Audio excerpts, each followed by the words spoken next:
and Snow, session 32.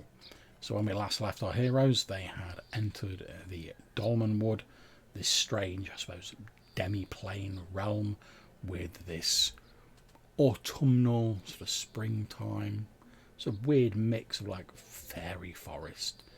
And when they entered, they came out of this strange doorway, this gate, a portal, if you will, of living trees. They eventually found their way to what appeared to be a large city with like a Castle Brackenwold. And as they were sort of like working their way around the outside, they found their way to the Poppycock Inn, which is owned by a wiry woman called One-Eyed Girl, has an eye patch, hence the name. And she has a young lad helping her run the tavern. They bartered for some rooms, bit of food, drink, etc., and then they settled down for the evening. So we basically pick up with you guys waking up the next morning. It's actually quite a sort of strange experience for you guys, because you're used to sleeping in like the cold of the Valconan winter, covered in furs, trying to keep your body heating as best you can. And this morning you wake up, you're in this lovely, pleasantly warm, temperate forest sort of area. You're in this comfortable inn. You're on these nice sort of softish sort of hay bales. The sunlight streaming through the small windows, these golden rays filtering through these little rays of warmth. It's probably the first night, well, since you came to Valconan, certainly, that you've like not had to sleep with like multiple animal furs on you just to get yourself to a comfortable temperature. But you wake up, and you've got your 2 rooms, but you wake up in your various orders, whatever you decide. The raucous din of the people who are drinking in the Poppycock Inn the night previous appears to have died down. You can hear a bit of sort of low level, like murmured conversation, presumably coming from like the main sort of bar/inn area. You can hear, like the sound of the odd chair being scraped across the floor, or like glasses chinking together, that sort of thing. But you all wake up in the morning. Obviously, your 2 rooms are opposite each other, so you've got easy access to each other. Over to you guys.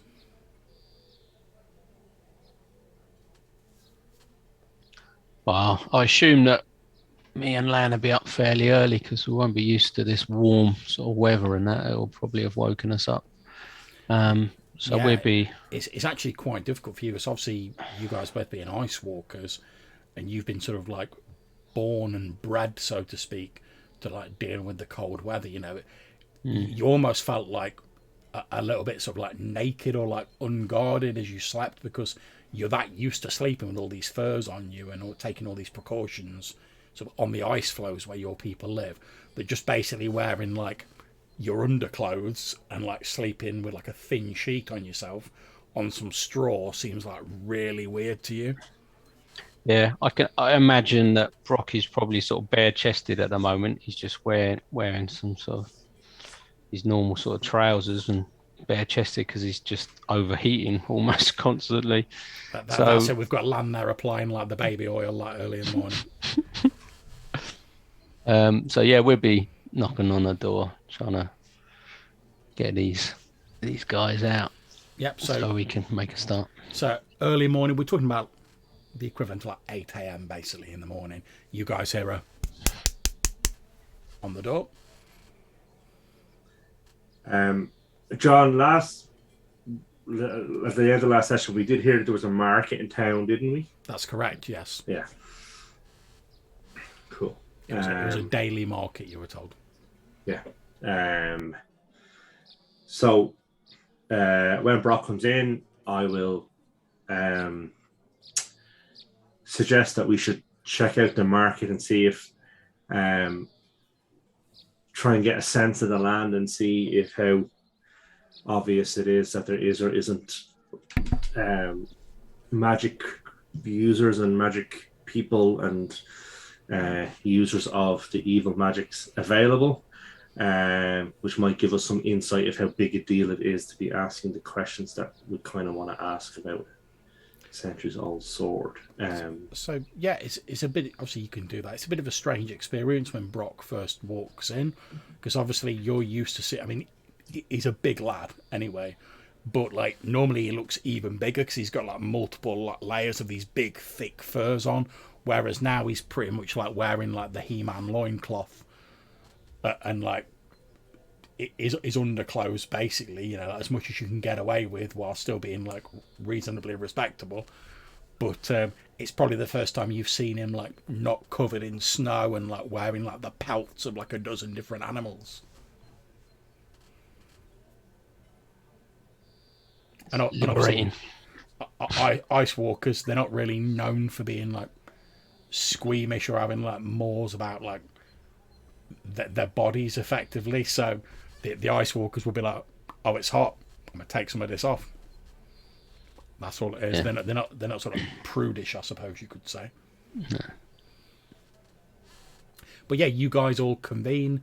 Like I say, you can hear, you presume, the sort of minimal staff of the inn, sort of like moving chairs and tables about and stuff like that, presumably collecting glasses. There's the odd chink of a tankard or whatever. But you guys are free to discuss whatever you want. No one's come in to like wake you up or arouse you. You don't know whether they would do anyway. Obviously you've paid for the rooms for like a fair bit, but it's still fairly early in the morning. Like I say, the sunlight's just filtering over the horizon and it's coming through the little windows in the inn, but you're free to discuss whatever you want. Yeah, I'm keen to look for a map of the area, maybe at the market or something. So I'm keen to get on with the day. Yeah, it'd be good to start early, I think. I should be well rested after a good night's sleep. Hard to sleep in this heat. Yeah, I mean that's got its challenges, but Yeah, you see Lan looks a bit sort of ill at ease, probably due to the conditions, and she says, yeah, it doesn't feel right with everything being so warm and doesn't feel natural. well, it's not natural, unfortunately, Lan. Just remember how we got here, and then Brock gets a bit of a sort of gloom over his face because he sort of realises straight away, oh yeah, we're in this magic place. Yeah. Or we certainly come through some magic doorway. She sort of puts a hand gently on your shoulder, but she like frowns and like nods as well. And you cause obviously you guys are pretty in tune now, and you sort of get the feeling that, as you said, remember how we came here, she's doing the same as you. Obviously she's got the same sort of predilections against magic and sort of enchantments, and you can see that she's also obviously thinking, oh yeah, we came through a magical doorway to get here.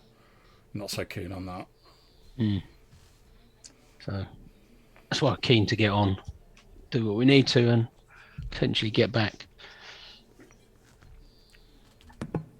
Well, let's go direct to the market and try and get some sense of the city.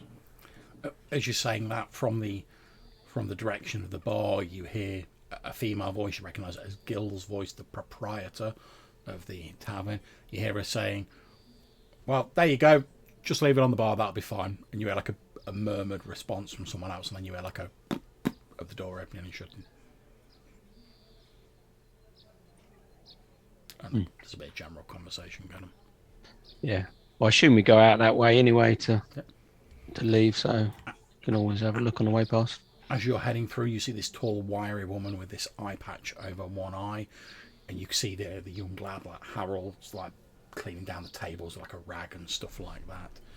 And as she sees you walk in, she like looks up and holds her hand up and then says, "Oh, did you have a good night's sleep?" A little warm, but comfortable enough. It's warm. I thought it was a bit chilly last night.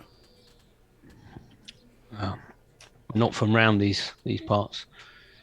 She sort of like raises an eyebrow and says, "Well, no, I could tell that from your clothing when you got here." And she says, "Get you a drink. I see you're off to be about your business. Get you a drink at all?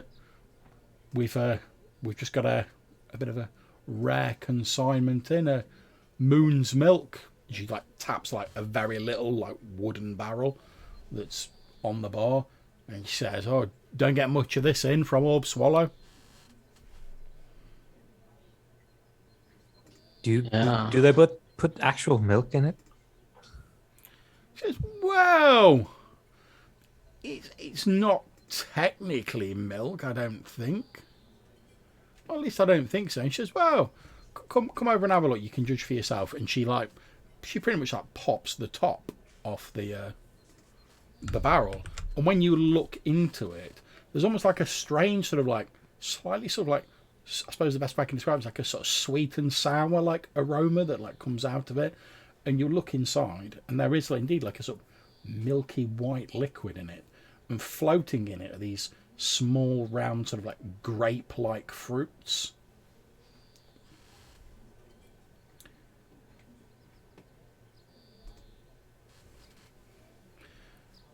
She says, "Yeah, if you want any, I'm afraid it's 2 silver pieces. Like I said, we don't get much of it. The journey from Orb Swallows are a little bit on the dangerous side, so it's a bit costly to get it in, if you know what I mean." Bandits on the road? He says, "Oh no," she says, "worse than that. She says, you have to go through Bog Barrow together." Oof. That's You wouldn't want to go there. She says, "Oh no, definitely not. It's a nasty old place, that." Mm. You hear all sorts of like ghost stories and stuff like that coming out of the old barrows. Yeah, it's a horrible, like swampy, like marshy area. Yeah, there's all manner of people are supposed to have died and like disappeared and been like sucked down into the bog. And there's always somebody telling a story about like seeing a spectral spirit, or like seeing a light that they think's like a village, and then they go after the light, and they find themselves sinking into the bog barrow.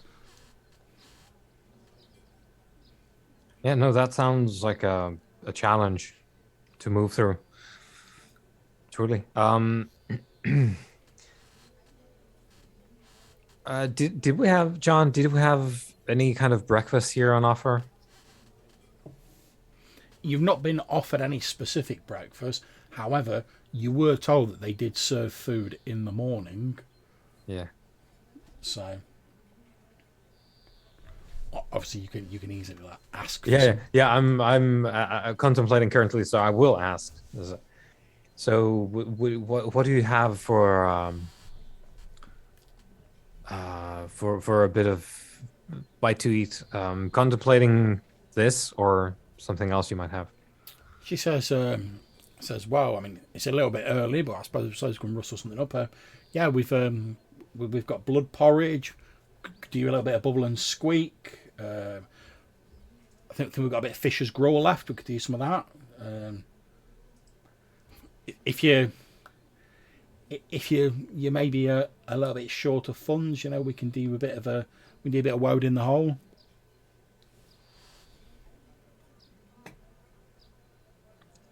What do we want? It'll be a long day, I think. How much blood is in the blood porridge? She says, "Oh, don't worry, though. Don't worry, we don't skimp on it. There'll be plenty of bloodworms in it. Don't you worry about it." Says, "Obviously, it's up to you whether you want them dead or still alive when they go in. We can do either." Choice? Yeah. I'll have the blood porridge. Yeah, sounds like it's got some protein to it. All right, that's two blood porridges. Anything else I can get you? And she looks around the group. You said something about fish? Says, "Oh yeah. So what? Fisher's gruel we call it. There's not really any fish in it. It's like it's a bit like a sort of savoury porridge, but it's like cooked in like a fish stock, made with the bones and stuff like that." Sure. Ooh, I'll have one of them instead of blood porridge. Yeah, sure. Right, that sounds homey. Two fishes gruel and a blood porridge, and then she like looks towards you, Quentin, and says, "What about you?" I'm fine, thank you. Okay. She says, "I tell you what, since you've booked for the rooms and everything, call it 5 silver pieces all in, and we'll call it a day." And then as you're sort of like, without even like waiting to see whether you're going to give her the money, she sort of leans around and she's like, Harold, get yourself into the kitchen. We want a couple of fisher's gruel and one of the blood porridge. She looks back over to you, Brock. And do you want the worms, the blood worms live or? I'll be making this potion. I think my friends would prefer deceased bloodworms. Yeah, and a couple of bloodworm porridges. Boil the worms before you put them in. Harold, there's a good lad, and you see this like sort of frizzy red-headed lad. He's like, "Oh yeah, I'll get right on it," and he sort of hustles off into this little side room, and you hear like pots and pans being moved around and stuff like that. A few minutes later, he comes back out. He brings these 2 fishes grilled. Like I say, it's basically a sort of savoury like porridge / like couscous sort of deal, and it's been cooked in like a fish stock. There's no actual fish in it. It's obviously a very sort of poor person's meal, effectively. But it's hearty enough. It's filling, sort of sticks to your ribs, as the saying goes. And then this blood porridge is brought out, and that's like an oat sort of porridge, like a more traditional porridge, and it has these like quite fat sort of like reddish worms, so like mixed in with it. Because of your request, they're not like moving or wriggling about, but they're like these big, almost like sort of like long leeches, these big fat sort of like red worms. And that's put down. He says, "Oh yeah, how much should I say? 10 silver." 5 we agreed on. That's right, 5 it was, yeah. And tell me, we're in the market for a guide who might help us through the city. Can you, someone? She says, "Oh well, I don't really know about anyone who'd be available as an actual guide. If it's like a map or something like that you're looking for," he says, "well, I think I've got an old like sketch map around here somewhere. I could probably let you have that for. Let's see, how much did I pay for it? I mean, yeah, call it 20 gold coins, and I can let you have the map. It's, although to be honest, it is a bit more of a general map of like the Dolmenwood rather than just like Brackenwold. So it depends what you're after." Can we see it before we decide if we want to buy it? Yeah, sure. And she starts like rummaging around under the bar, and I'm going to see if I can bring this up on the screen. So just give me a minute.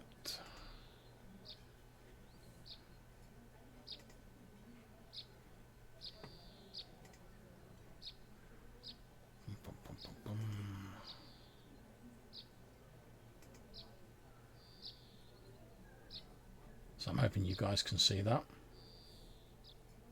Yeah.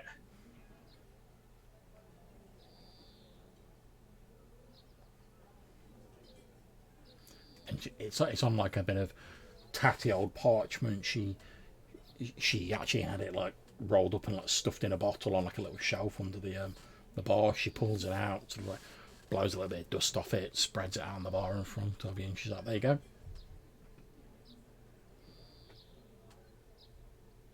He says, "That's us down there in the bottom right, Castle Brackenwold, look." All right.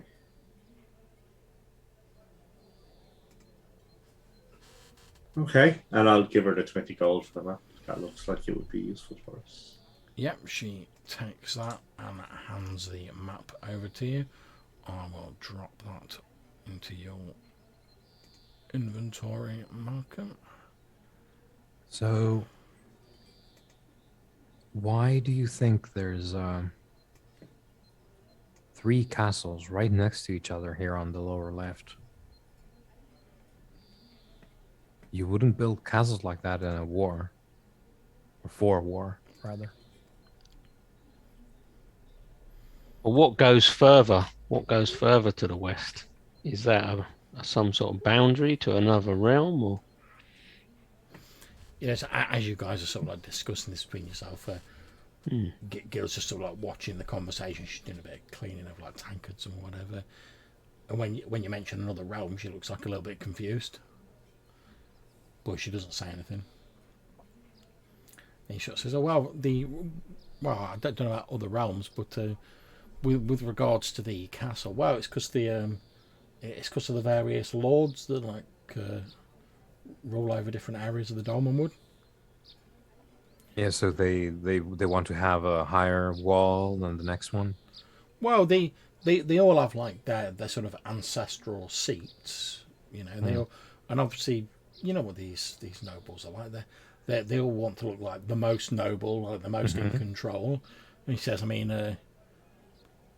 I know Lady Harrimore up in the north, near Fort Vulgar. I mean, I know she's got a big old place, Harrimore Keep. And then there's Lord Nodlock. He's got Nodding Castle. You can see that down there on the left.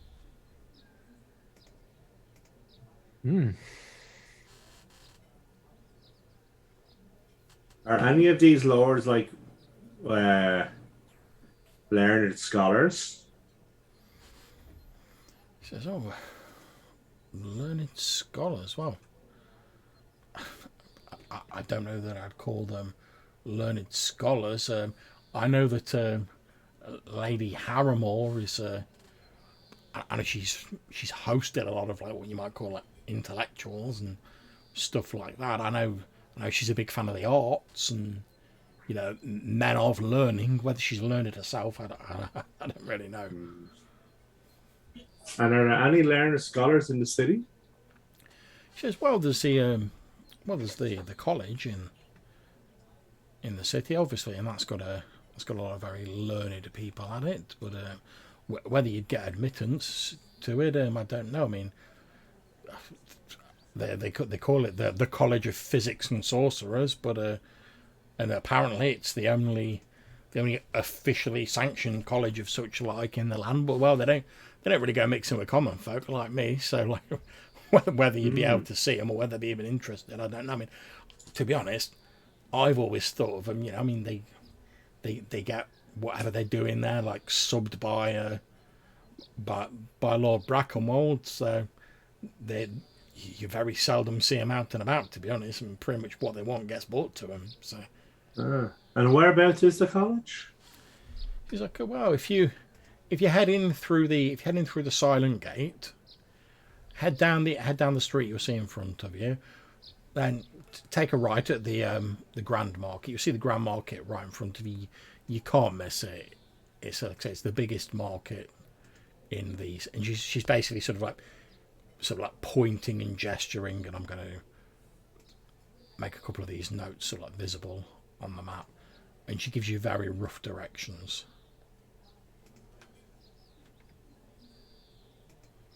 So she's like, "Oh, you head down the street till you see like the Grand Market, then turn right. There's a couple of inns on your way, but they're not very good. But you go past them, keep going. You'll see this big old red building with a lot of like weird like higgledy-piggledy like towers on it. That's the College of Physics and Sorcerers. You can't miss it. Giant red building." Like I say, as to how you'd even get an audience or get yourself in there, I don't know. I mean, I've got to admit, I'm not really a big fan of that sort of thing, to be honest. So I tend to keep well clear of that place. I always think, you know, putting that much magic in one place, I'm not sure if it's a good idea, to be honest. Or I can't say I'm keen. No, doesn't seem like a good idea. But we may stop by and see if there's someone there who can potentially help us. And then I'm assuming we can see the cathedral from outside, or that we'd have seen it on the way through because it's massive. But yeah, and you're also told, someone mentioned that the cathedral was doing like I think it was the previous one, yes. like a big sort of open house ceremony, whereas normally they're sort of quite closed off apart from to their congregation. Okay, so and what can you tell me about the cathedral? And is there a cardinal or a bishop or a brother or a father or a? She says, "Oh, yeah, there's a great many priests there. Although it's a little bit more communal. I don't know that there's any like one priest in charge. I mean, obviously, as we all know, and as any sort of science, but there's only one true God, and that's the centre for his worship in Brackenwold. Like I said, they're pretty sort of private. They keep to themselves, but they do have like open services where anyone can come in. You know, I mean, they're not quite so evangelical as some, like spreading their faith and whatever, which I can respect. You know, but if people are interested, I've never known them to turn anyone away, and I know they quite often like give alms to the poor. You know, if someone needs a place to stay, you know, they're down on their luck, they'll like take them in and whatever, and it's part of their beliefs.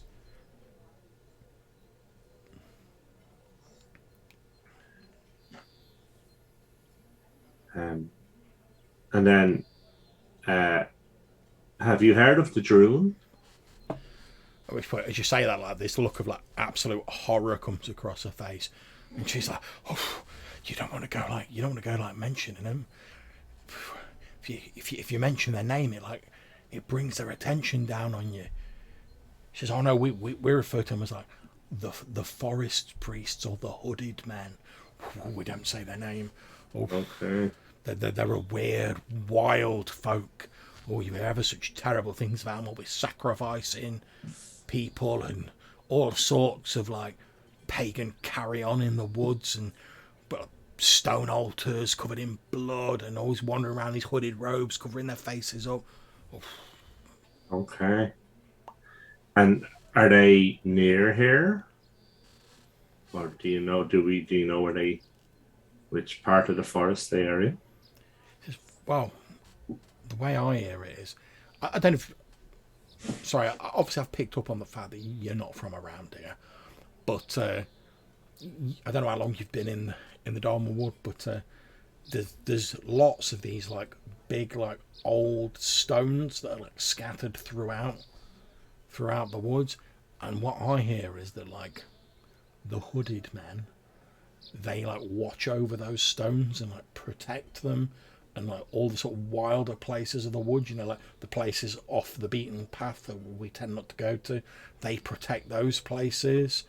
And when I say protect, I mean like protect. I mean, like, you know, people disappear if they get too close to like where they sort of tend to dwell. I couldn't tell you exactly where they are, but you know, from what the legends say, I mean, I can't say I've ever seen one myself, but from what the legends say, if you're near one of these stones, you're never far away from one of them. But like I say, they're supposed to have all sorts of like strange abilities and like be able to like curse people and stuff like that. So that's why we don't even say their names. You know, you never know what sort of misfortune you might be calling down on yourself. Perhaps we will avoid them. So.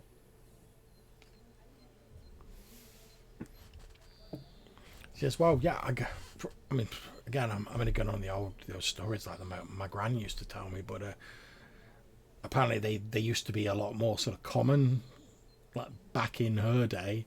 But you know, we rarely see them now, and like, whenever you do hear about them, it's always like, oh, someone knows someone who saw them, or like their cousin knew someone who saw them. It's never like, oh, someone bumping into one of them on the road or anything. So I mean, like I said, we're cautious about it, but mostly as long as you stick to the paths, stick to the well-travelled areas, we can mostly avoid them, and that's the way I like it.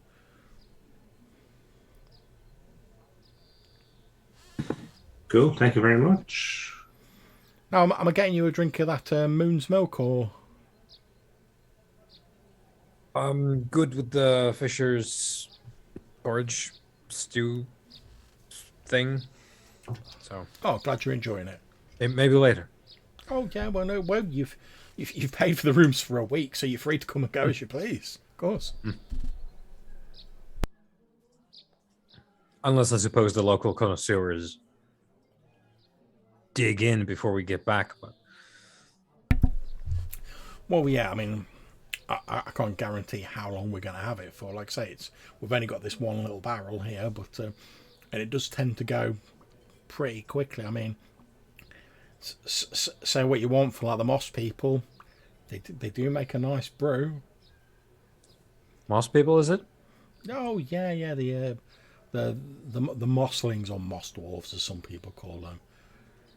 Says yeah, they can be a bit irritating, especially the older ones. I mean, they talk ever so slowly, but and I've got to admit, I'm glad I don't do the direct bargaining with them. Put it that way, to get this, we just buy it off someone who does. But yeah, they always seem nice enough. I mean, we don't get many around here. They tend to sort of stick to their own areas. They don't really come into like the towns and stuff like that. But yeah, whenever you see the odd one, they're a little bit strange, but they seem harmless enough. Mm-hmm. Just out of curiosity, what's the little bits floating in there? Is that like grapes? What's a grape? It's like a very small fruit. Oh, like a berry. Yeah, like a large berry, I guess. Oh right, okay. Says well, I don't. I mean, they are some sort of fruit. From what I hear from my supplier, like the trader who brings it through, I don't know how true this is. He might just be angling for some more money. He's always trying to say how hard it is and trying to get his prices up a little bit. But you have to be a bit firm with him. But from he's going uphill both ways, right? Yeah, exactly. Yeah, I see. You know what I'm saying. But from what I gather, all of their brews, they're produced naturally. They don't use stills or anything like that. It's all produced naturally. They're pretty good with like plants and like herbs and stuff like that. I gather that this is supposed to be like the sap or like the milk. I'm not a gardener, of some sort of tree, and like these are the fruits from the same tree that are sort of left in the milk, and it like absorbs some of the flavour. So the longer you leave it, like the more flavour the fruits have in it. It's got I've tried it myself. It's got like it's a little bit difficult to describe. It's got like a very like creamy, let's say almost milk-like sort of flavour to it. But there's like a bit of a sort of like sour, not unpleasant, but there's like a bit of like a sort of sour like twang to it afterwards. And if you eat one of the fruits, they've got a bit more of like the sourness to them. So I think the two of them, like the flavours sort of mixed together. He says, Yeah. I mean, I'll be honest with you, it's not a terribly alcoholic drink, but it gives you like this nice sort of warm sort of like feeling, which I quite like. I mean, if it were, I'd drink it more often if it wasn't so difficult to get hold of and so expensive. But I have a little nip every now and again. But obviously, most of it's got to go to the customers. You've got to make a living, haven't you? Yeah. Speaking of, we should probably get going. Oh, yeah. Listen to me talking your ears off and keeping your ear. Yeah, don't let me keep you anymore. And then she like shouts for Harold and like, starts cleaning away your bowls and shit like that. And you're just about to turn and potentially leave to go on your way when the door to the inn bursts open and a very dishevelled looking man who sort of like stumbles in as though he's just about to like collapse or fall over, and he pretty much sort of like falls, half falls like onto the bar, sort of like grabbing hold of it with his hands, and like sort of just next to where you guys are stood, and he's like, oh, drink, and he's like panting like he's really out of breath. He's like, oh, drink for the love of God, drink. At which point, Gil's like, oh yeah, of course. She like pours like one of like slightly less expensive like ales and like pushes a tankard towards him, and he picks it up like he's a starving man and it's the first food he's like seen in months. He grabs this tankard with both of his hands. You see his hands are like shaking, and he like picks it up and he pretty much like drains it into one, of there's like foam dribbling down the side of his mouth around this tankard. Then he sort of slams it back on the bar and he's like and you see he's taking like deep breaths trying to get his breath back, because you guys are like literally right next to him. You can see that as you sort of look over, he looks like absolutely exhausted. He's got like dark rings under his eyes are bloodshot. You can see numerous sort of little abrasions where it looks like, like he's run through trees and like the branches are like as he's run through. And as he sort of sat there, you can see like he's got like a bit of a sort of shake to him, as though he's he basically looks as though he's about to collapse at any moment. He looks absolutely exhausted. And obviously you guys have travelled through the Arctic wilderness, so you know what exhaustion looks like. Mm-hmm. I'll grab a chair and sort of push it under him almost. He sort of slumps down into it and he's like, oh, thank you, sir. Thank you kindly. Oh, just need to rest for a little bit. Just need to get my breath back a little bit.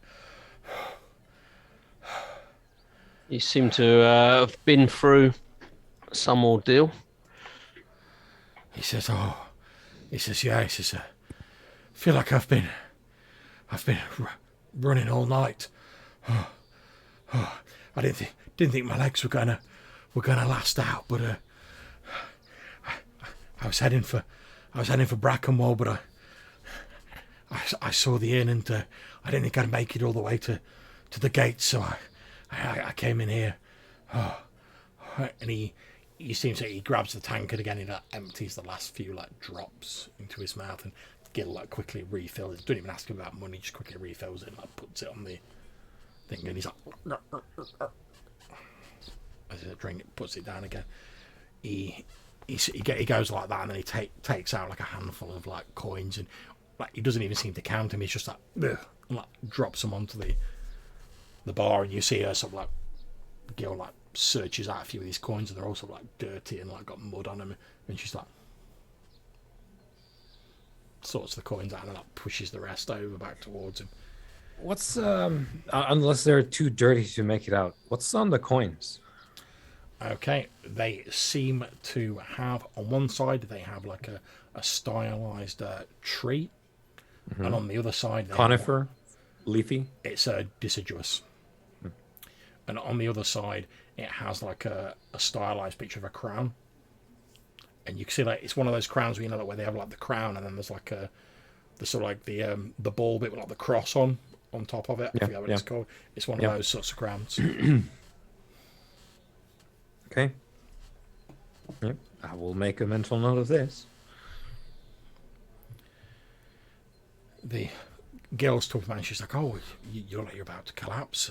Do you need a room or something?" He's like, "Oh, well, I don't have much money." And she's like, "Well, we've got a couple of rooms that are empty at the minute. At least go and get an hour or two sleep, and we can talk about money. And if you need a longer term room, when you've rested a bit, I mean, you're no good to man the beast if you just got to fall over."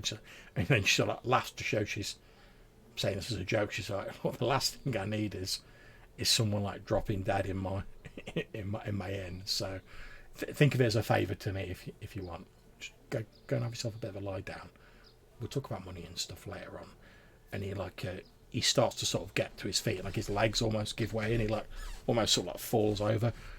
She sort of looks over to you guys, and she's like, "I'm really sorry to ask this, but would one of you mind helping him to one of the empty rooms? Like I said, I don't want to put." Yeah, I sort of pick him up with one arm under one of his arms. Yeah, on the shoulder. He's pretty scrawny and he's pretty light, so you have no problems picking him up. And he's got his arm around your shoulder, and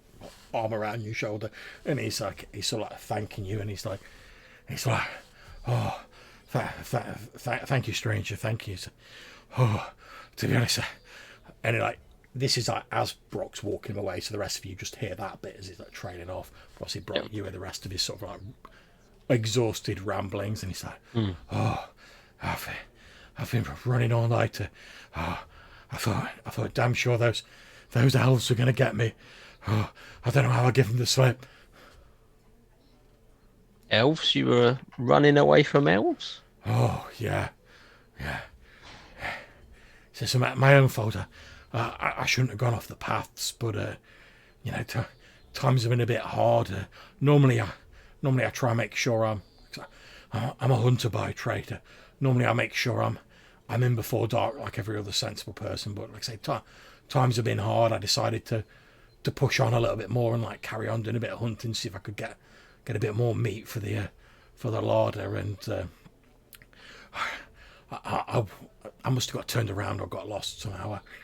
I wandered into this bit of the woods that I didn't recognise, and as I was wandering around, I found myself in this clearing, and there were these weird little little lights, sort of like glowing like golden lights, like just like floating around like fireflies in the clearing. And I didn't really know what to make of him. He looked quite pretty, and I was just sort of looking at it, you know, sort of taking it all in, thinking, all right, I'll call it a day. I've got a few hairs and whatever. I'll call it a day. And well, then I heard this horn, and these elves came out of nowhere, riding on these great big bloody, and he like sways a bit, and you like have to like steady him, riding on these great big bloody hounds. They were like giant things, and they laughing as they came out, one of them blowing this big horn. Oh, the laughter fair chilled me to the bone, sir, it did. And then they came after me on these hounds, and I didn't know what to do, so I just ran, and I ran. I seemed to be running all night. I don't know how I gave them the slip, but at some point I lost them. Just as my legs were about to give out, and then as the sun was coming up, I saw the inn, and like with the last of my strength, I sort of staggered through the door, and that's when I met yourself, sir. Begging your pardon. It's like bloody elves. It's like everyone knows you can't trust the elves. So I continued to escort him to this room, and I said, "What part of the wood was you in when you saw these elves?" He says, "Oh well," he says, "I don't rightly know exactly, because like I said, I'd got a bit turned around, but I think based on where I ran, because obviously I pretty much ran in a straight line. I think it's probably maybe a day or two away from here, like to the north." He says, "Yes, that must be right, because as I was running back, I ran past the wench gate on my way back, and then once I got to the wench gate, I hit the road, you know, the horse-eye road, and then I carried on south towards Brackenwold, and well, you know the rest." And you was on your own, was you? No others in danger? Yeah, I was on my own. I've just got like a little place just off in the woods. I suppose you might say it's a bit of a lonely life, but you know, I like it. No one bothers me. I don't bother anyone else. I set up a few like traps, you know, catch a few hares, bit of rabbit, and I mostly keep my nose clean and support myself like that. I mean, I don't take too much, but yeah, he says, "Oh," and then worst of all, look to run into child stealers like that. Nowhere seems safe nowadays. No, certainly not. So I'll help him sort of get to his room, lay him down, and you find an empty room. You lay him down, and he's like, "Oh," thank you again, Stridge. I don't know how to thank you. He says, if old Crump can ever do anything for you, just say the word." But like before you can say anything, he's like, yeah, Crump. Okay. Yeah. So I'll make my way back to the group. I'll shut the door, obviously, behind me. And, yep. You can hear him sort of snoring softly as you walk away. And I'll relay the information to the rest of the group that the elves to the north, and he mentioned child sort of stealers or kidnappers, whatever term he used. Gil, who's sort of still stood there, he says, "Oh well, yeah, he'd mean the elves when he says that."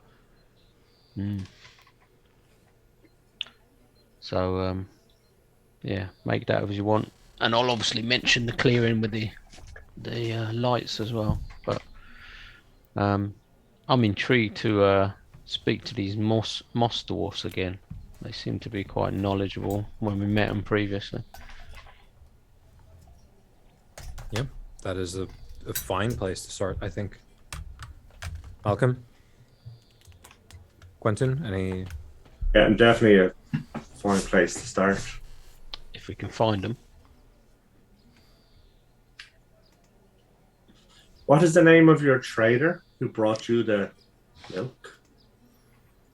Moon milk? She says, "Oh, the moon milk." She says, "Oh, it's Samuel." And do you know where we might find Samuel?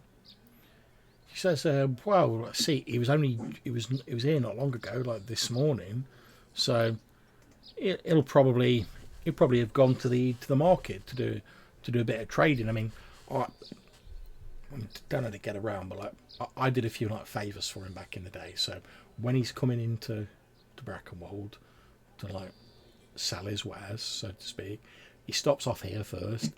I slide him a couple of drinks and a bit of food, and in return I get like the first look at what he's bringing in, you know, so I get a chance to like grab a few choice little bits like this moon milk, but then after that he normally takes the rest on to the market. Cool. Well, we're going there anyway, so let us see if we can't find him. Yeah, we get a bit of a description of him, yeah. Yeah, no problems. She says, well, you tell him old Gil sent you, and he's a little bit gruff, and like I say, he likes his money a little bit too much for my liking, so don't let him gouge you for anything. We definitely won't. Okay. Let's get down to this market. Okay, no problem. So you guys presumably head towards like the nearest gate to get into the walled town, which is the Silent Gate. So I'll just move you over there. There we go. Okay, so as you approach the Silent Gate, you can see it's this large stone gateway. On either side of the stone gate are these quite large, I mean we're talking like 10-12 foot statues of like stone angels. They're sort of stood there with their hands held like that, a very peaceful, serene look on their faces that are lifted slightly up. Their wings, which are quite well carved, you can see all the feathers on the wings are like folded behind them, and they're sort of stood there and they're in contemplation at the side of the gate. As you approach, you can see there appear to be like half a dozen of these, like you presume like Brackenwold guards, like you saw at the other gate. You see the gates are actually open. There's like a few people like wandering in and out. They're just sort of like watching people as they go in. They don't really seem to be like stopping people and questioning them or anything like that. You sort of get the feeling that it's pretty common for people to be like coming and going through the gates. I'm going to ask, can one of you please roll me a d6? Nothing bad. If you get a 1 or a 2, one of the guards is going to take a bit of an interest in you because you're like dressed in an uncommon fashion for the area. 4. Okay, yep, so they're either busy or they sort of don't remark on it, and you just wander in. You see a few of them sort of like looking you over as you walk in, but they don't say anything, and you head into the main sort of street. There's like a little square. As you walk in, you can see another large statue in the sort of center of this little square. As you head in, it's like a sort of wide brick paved square, and there's this iron statue. It's obviously made out of iron, of this large sort of looming sort of strange, like phantom like looking, almost like spectral looking figure, like a sort of ragged cloth hanging from it. And then on either side it's flanked by another 2 of these like angelic looking figures. There's like strange sort of like runes that aren't familiar to any of you, like carved at the base of the statue. And you can see a few sort of like people like, you know, look up at the statue and just like talking and going about their business. But it's an odd sort of juxtaposition. It's like I said, this raggedy phantom looks quite foreboding and quite sort of sinister, whereas the 2 angels, one on either side, again are very serene, very calm looking. But no one appears to be paying it particular mind. The locals, they're wandering around doing their thing. You say it's got the name there on the statue? It has some strange runes carved on the base, but they're not in a language that any of you are familiar with. Oh, okay. I can read any language, John. I was hoping someone might think of that. Okay, is that a skill you have to roll, or?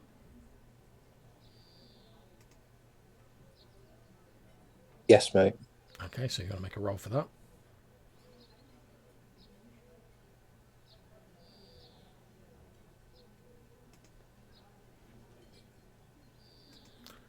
Okay, so as you look at these runes, you're like, it looks a bit like some of like the older languages I've seen. It's a bit different, but like you're not getting the full sort of scope and the nuance of the runes, but you can compare it to languages you know enough to sort of work out the basics.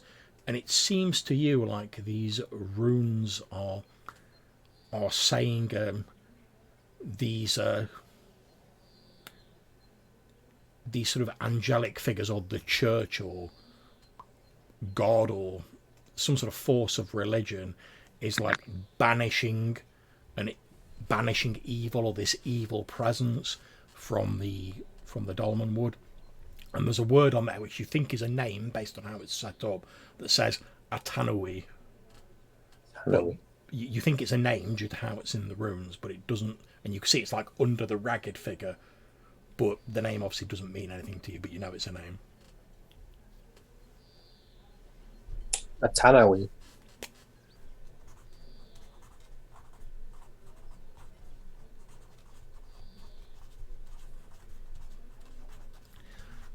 As you're sort of saying that, one of the locals just sort of milling around is a guy wearing robes. Obviously hears you say that, and he sort of walks over and he says, "Oh, scholar of the ancient ways, eh?" Mostly languages.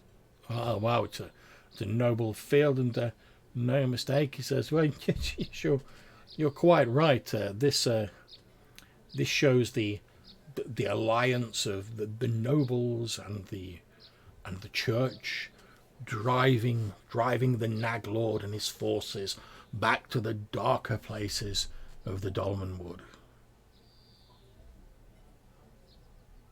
I would say that this statue has definitely encompassed that.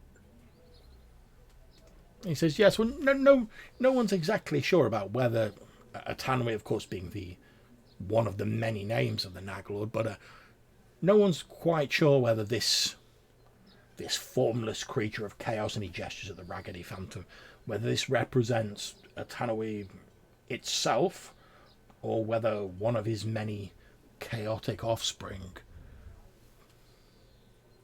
But it's the statue's been here since since the first alliance of the church, the nobles and the forest priests.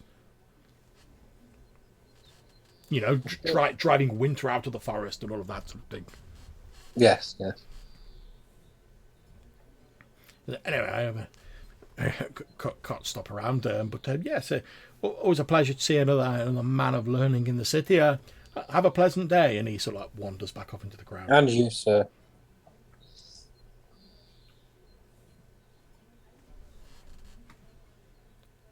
Okay, what do you guys want to do now? I guess we continue on to the market. Taking any sights in as we... Might I recommend that we all, change attire to blend? At the minute, we're a bit like sore thumbs.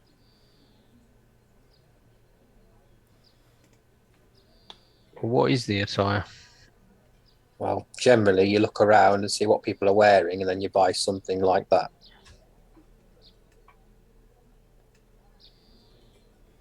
And how do we feel about leaving our things behind? Incorporate it in. Just don't look so foreign.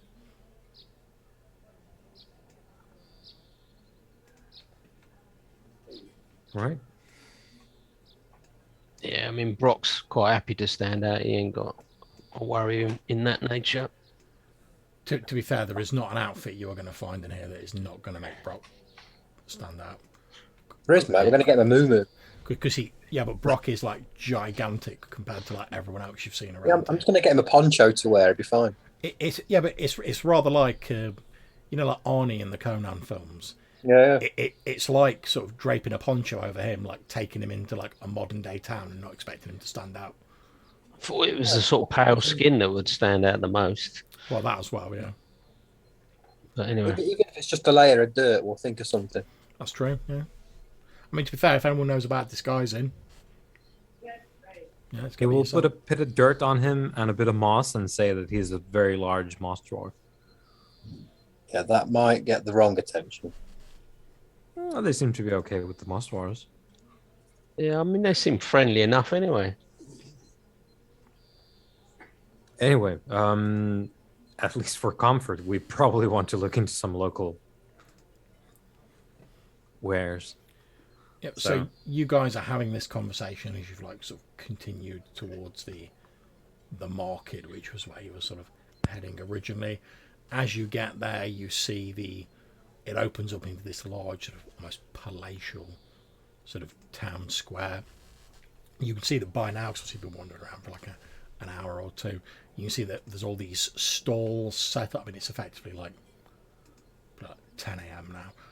You can see there's all these stalls set up. There's people selling all their wares, various herbs, beverages, weapons, armor, all manner of like equipment that you can think of. As you're sort of heading into the square, a man sort of heads past you, and he's got a large sort of dog on a lead. And he's sort of like, he's struggling a bit with it as it's like pulley. It's like this huge, like bulky sort of beast with like long shaggy fur. And he's sort of like struggling to like rein it in. And he's like, whoa, come on, my beauty, come on. I'm less of it. And he's like, obviously like taking it towards the marketplace. But he's sort of struggling to keep it under control because it's quite a big animal. Where are you bringing your dog? He says, I'm taking it to market to sell it, sir. Ah, and how much are you looking to sell it for? He says, oh, well, this... And he sort of like pats the dog. He says, well, this is a Langston Mastiff, sir. Purebred. He says, well, I should get at least 50, 60 coin for it. Silver? Oh, you insult me, sir. He says, I didn't say this was a pure breed Langston Mastiff. He says, no, gold's the colour for that, sir. Gold. Aye.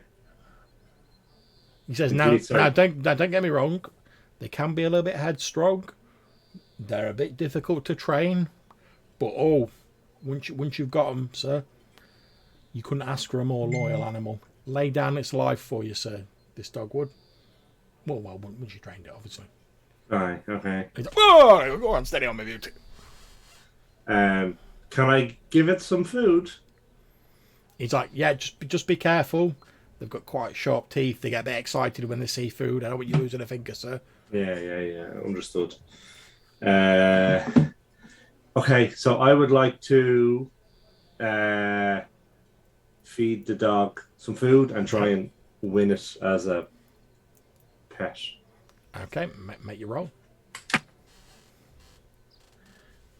Just remember, I think it's 2d6. It is 2d6, yeah. And you can have a +1 to your roll because you're feeding it food. 2d6. And you also get to add your charisma, I believe. Yes, but I don't have any. So, do you remember offhand if high wins? It's 8 or over is successful. Okay, so I had 9 now. Yeah. Okay. So you the animal's a little bit snappy, not in a sort of mean way, but like in a quite an excited sort of way, and you have to be like a little bit careful, like you said. But you've been forewarned. You feed it like some of the jerky out of your rations, and within a few minutes, it's quite happily like eating out of your hand. It's like licking your hand, like licks your face, and the guy who's sort of holding the lead, he's like, "Oh, see there, what did I tell you, sir? Look, he likes you already." He does. 50 gold. He says, "Yeah, that's the asking price, sir." Yeah, I'll take him. He sort of like holds his hand out. And I'll give him the 50 gold. And He takes 50 gold and he like slaps the lead into your hand, and he's like, "Well, there you go, sir." He's like, "Pleasure." Okay, He's like, does he have a name? he says, "Well, I mostly just call him Dog. It's up to you what you want to call him, sir." Says, Dog will do. I breed him for selling, sir, not for keeping. Indeed. Well, thank you very much. I've always wanted a...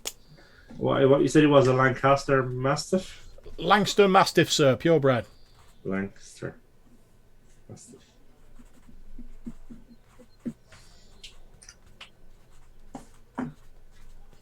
Okay, so you now have this large sort of black, shaggy, like I say, sort of bull mastiff style I don't even know animal. what that is. Oh yeah, okay. A large doge. Indeed. Cool. And yeah, obviously, because you've bonded with it, you don't really need the lead. It's quite, Yeah. you know what I mean? He's been struggling to get it to this thing, and you're like, oh, I've fed it a few biscuits, and like it's fucking happy as Larry. It's like sat there wagging its tail, like tongue hanging out. Yeah, so I'll take the lead off it and I'll have it follow me around. Yeah, Oh, look. no problems. You like sort of click your fingers a few times, and it wanders at heel. Nice. But more importantly, what are you going to call your doge? I'm kind of thinking I might just call it dog. Nice. Go with that. Dog. Absolutely not. Until it does, it has to earn its name. We'll call it dog until it does something. Okay. Obviously, I've got the stats for that. I haven't set up a token up, but I will set you one up for next session. Oh, shit, yeah. There's no big deal. Just cool. And then, like I say, this fellow heads off with his coins. Obviously, probably going to like rock into the nearest tavern and get himself a drink because he wasn't expecting to sell his dog quite so quickly. But he's happy as Larry. Like I say, you wander into this large, expansive marketplace, and it's just like a huge cobbled town square. All these stalls set up. There's a hubbub of noise, like market traders are like sort of shouting about their wares and like trying to harangue customers into coming and buying off them. Locals are walking around sort of like talking to each other and sort of saying hello to friends and like buying stuff, and the chink of coins as like bartering is going on. Hold on to your purses. It's probably not a bad shout. Although I guess I have dog now to watch my back. Well, as you're looking around, you do again notice there's quite a lot of these sort of like Brackenwold guard are sort of like scattered around. Although, Quentin, you certainly pick up from the fact that the guards look fairly relaxed. They're not sort of like on alert. So, given the sort of arenas you move in, you probably guess that there's maybe not too much trouble here because like they're just sort of like looking around and sort of like relaxing. They're not like, oh, we've got to be ready for like pickpockets any moment. Like, get the swords and spears ready. They're just sort of like relaxing and chatting to like the locals and just occasionally like just having a bit of a look around.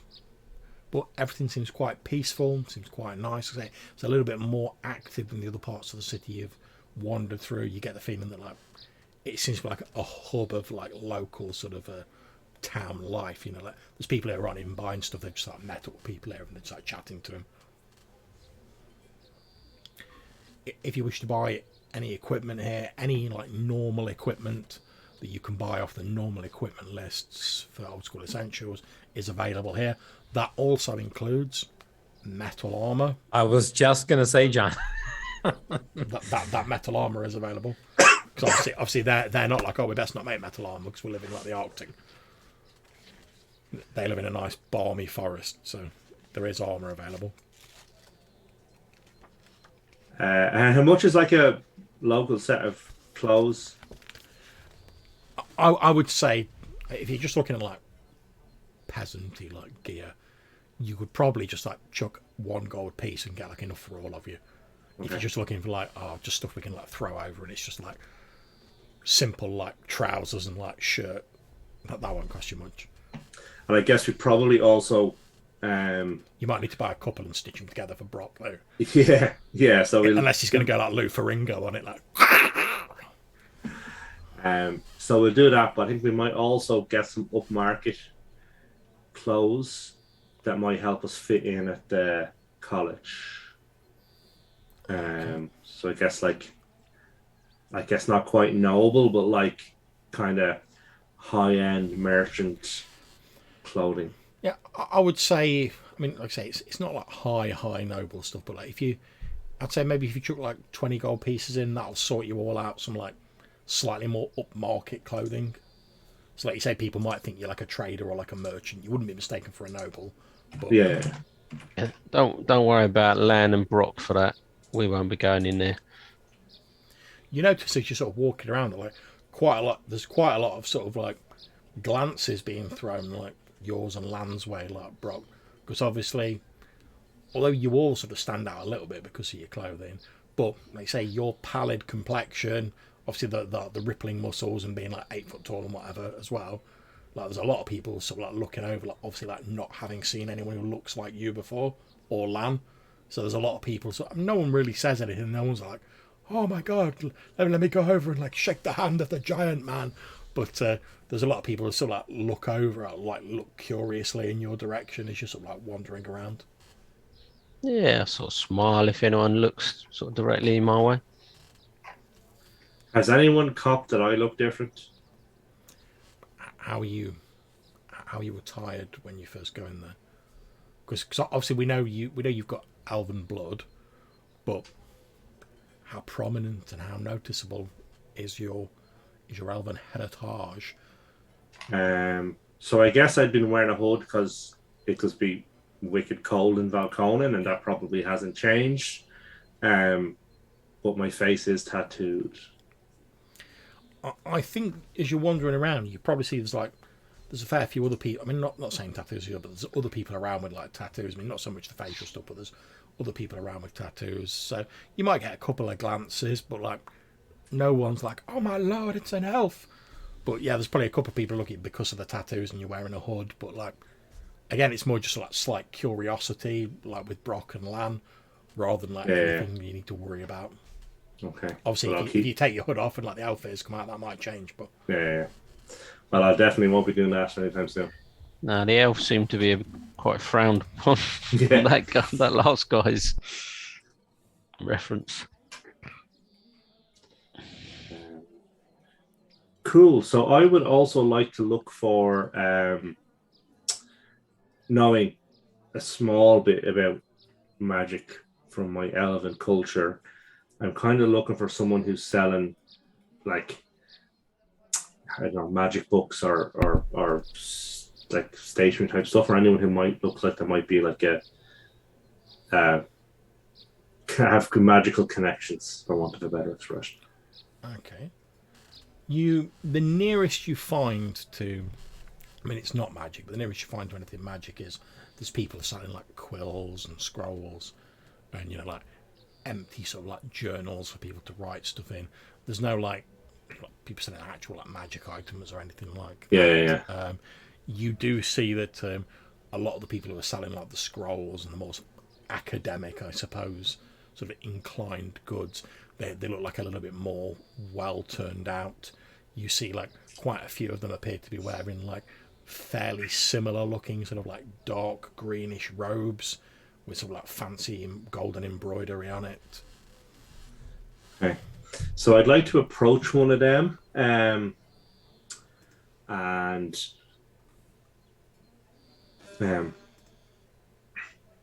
as I just kind of start talking to them, what do I want to say? Are you connected to the college? He says, "Oh yes, I'm and he's like a fairly young man. He says, "Oh yes, I'm one of the juniors at the College of Physics and Sorcerers. It's part of the duty of all of the juniors that we sell such items as these," and he gestures to the scrolls and whatnot.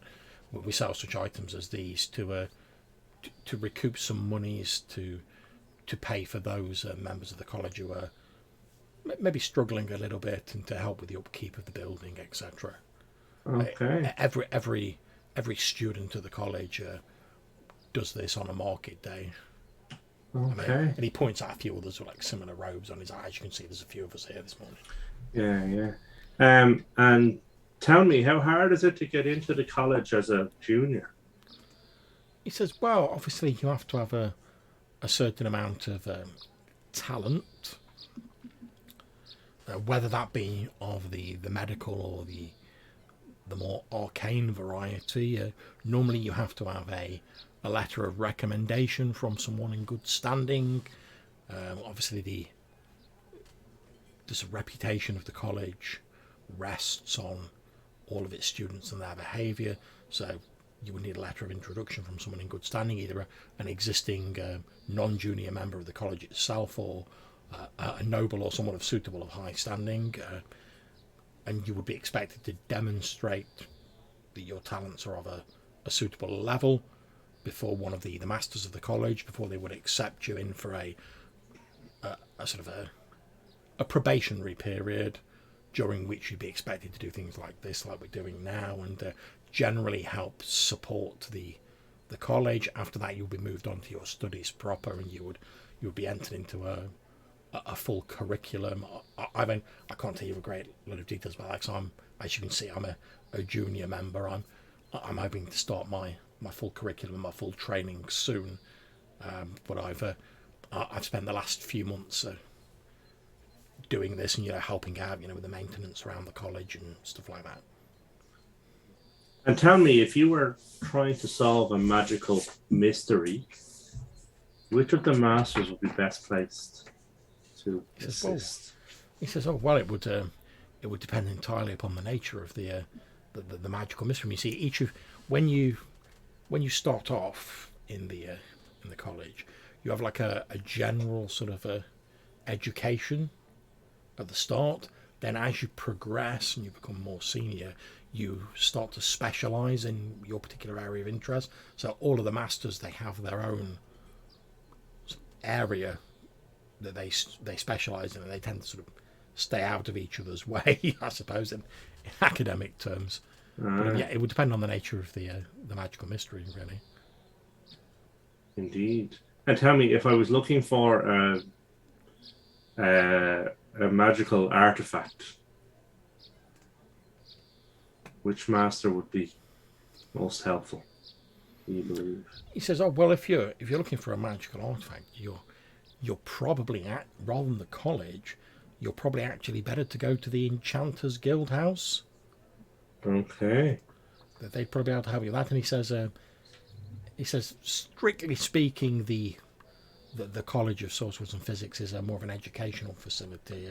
The Enchanters Guild house is the only commercial guild of arcanists. He says, and he sort of like points over to the west, and he says, you see that strange building over there? It looks like someone's jumbled together several buildings and just sort of like crammed them into one without any thought or sort of plan for it. He says that's the Enchanters Guild house. Okay. And tell me, if I'm looking for the history of a particular enchanted item, is that the Enchanters Guild, or do you think that might be one of the masters of the college? He says, I certainly think you'd probably be better with the Enchanters Guild house for that. Okay. Well, we can certainly try that first. And I will throw him a gold coin and be about my business. Okay. He takes a gold coin. He's like, oh, thank you very much. And he sort of goes on his way. And hopefully, if my thing has stopped shitting the bed, there we go. I've just number 12 on the map is the Enchanters Guild house. Okay. Awesome. Is there anything else in the market that stands out as being like unusual? Unusual, yeah. Okay. So as you're looking around, like I said, most of it's fairly common. You get obviously some of the stuff that's common gear in like standard sort of old school essentials worlds, but that wouldn't be in Valconan. It's probably a little bit new to you, like metal armor and stuff like that. You also see that, oddly enough, there seems to be a roaring trade in iron weapons, like weapons specifically made out of iron. Okay. There's also there's a lot of people selling like various hounds, dogs, stuff like that. There's various beverages, spirits, wines, etc. on offer, food, stuff like that. There's people selling pipeweeds, mushrooms, herbs. Is there anything that we might associate with moss dwarfs? Roll me a d6 and tell me what you get.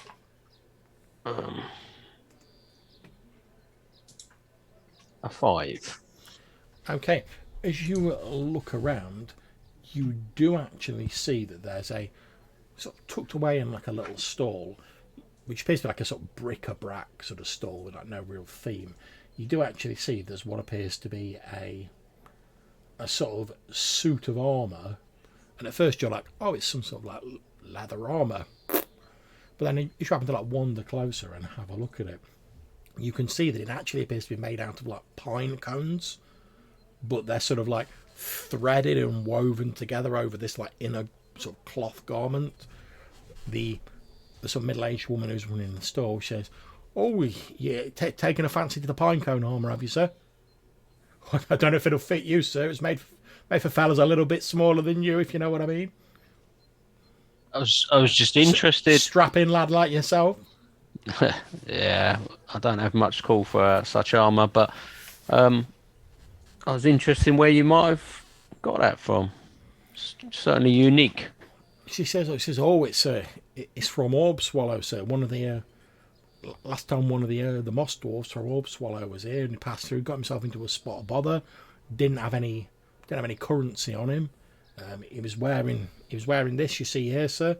And well, I bought it off him. Actually, gave him a bit more than it's probably worth, to be honest. But I bought it off him, just to help him out, really. Gave him the money, so he had the money to like get his supplies and whatever. And I don't know what happened to him after that, to be honest. But probably went back to Orb Swallow." The Orb Swallow has a lot of these moss dwarfs, is it? Sorry, it should do. It's one of their towns, sir. Oh yeah, obviously. I'm not from round these parts, as you might have gathered. Oh yeah, I've never seen anyone quite as pale looking as yourself, sir. Oh, you look like, oh, what do they used to call it back in the legends? Snow. You're the colour of snow. Yeah, it's a bit colder where I come from. So yeah, but it's very interesting. Don't mind me asking, sir, whereabouts are you from? So I just give her the direction, which is like northwest, isn't it? Yeah. I just say far to the northwest. She's like, "Oh yeah, I've heard the northern lands get a bit cold." Yes, certainly do. Yeah, I think you're better to stay here. It's quite nice. She's Nice like, and comfortable. "Oh yeah, I'm quite comfortable here. I'm not saying I'm making a killing, sir, but I make enough to see me by, and well, it's nice. You meet a lot of interesting people passing through here, so it's nice to chat to folk." Yeah. It's a nice little stand you got. Like you say, not really for me, unfortunately. She says, "Oh well, maybe I've got some out you might be interested in. So roll me a D100, Brock, and tell me what you get." D100. Yep. 60. Okay, so let me just consult my table. Okay, so she pulls out what appears to be like a small, it almost looks like a lump of coal at first, like a little sort of black stone, but it's mostly rounded, but there's like a slight point on one end of it.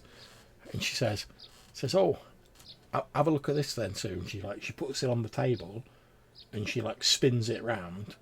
And at first it's just like spin around. Then as it slows down, it stops, and you notice like the point of it is pointing towards where the sun is. And she's like, "Oh, go on, give it a go yourself, sir." Okay, I'll give it a bit of a spin. You spin it again, and as it comes to a stop, again the point is like pointing at the sun. And she said, "Don't matter how many times you spin it, sir, always stops with a point towards the sun. Ain't that something?" Okay, that is quite unusual. Oh yeah, we get all sorts coming through Brackenwold, and like quite a lot of them, they've got stuff to sell, or they found stuff in the woods, and they want to sell it, and well, some of it I buy up and I pass along to other people.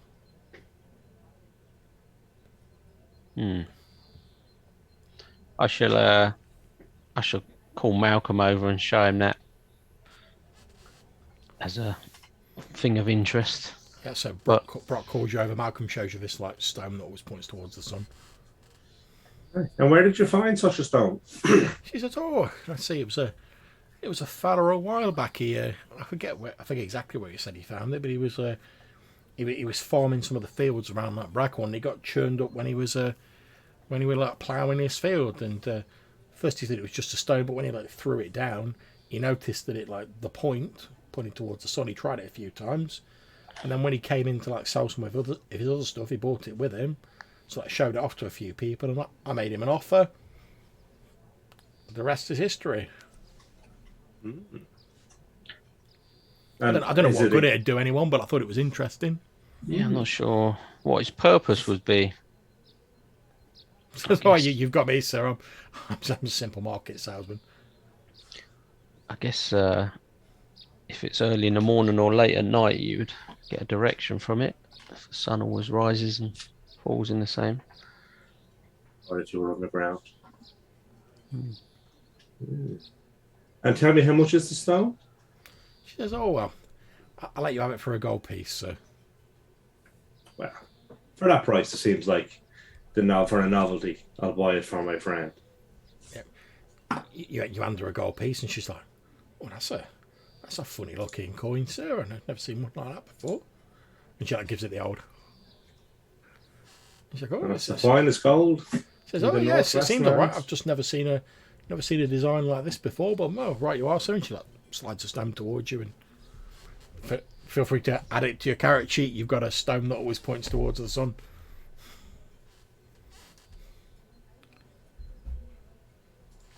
Guess it would give you a direction underground, like you say, Yeah. if nothing else. Sounds And, time it is. Do we, since Malcolm's here, can I have a look at the map and see if that location's on the map? These moss dwarfs. Oh, Orb Swallow? Hmm. Yeah, that's just north of us, just north of where we are. Oh, that's cool. Okay. But we have to pass through. That's where she said we had to pass through something scary to get there. So I think we should find Samuel and work out what's between here and there. Oh, yeah, I see it.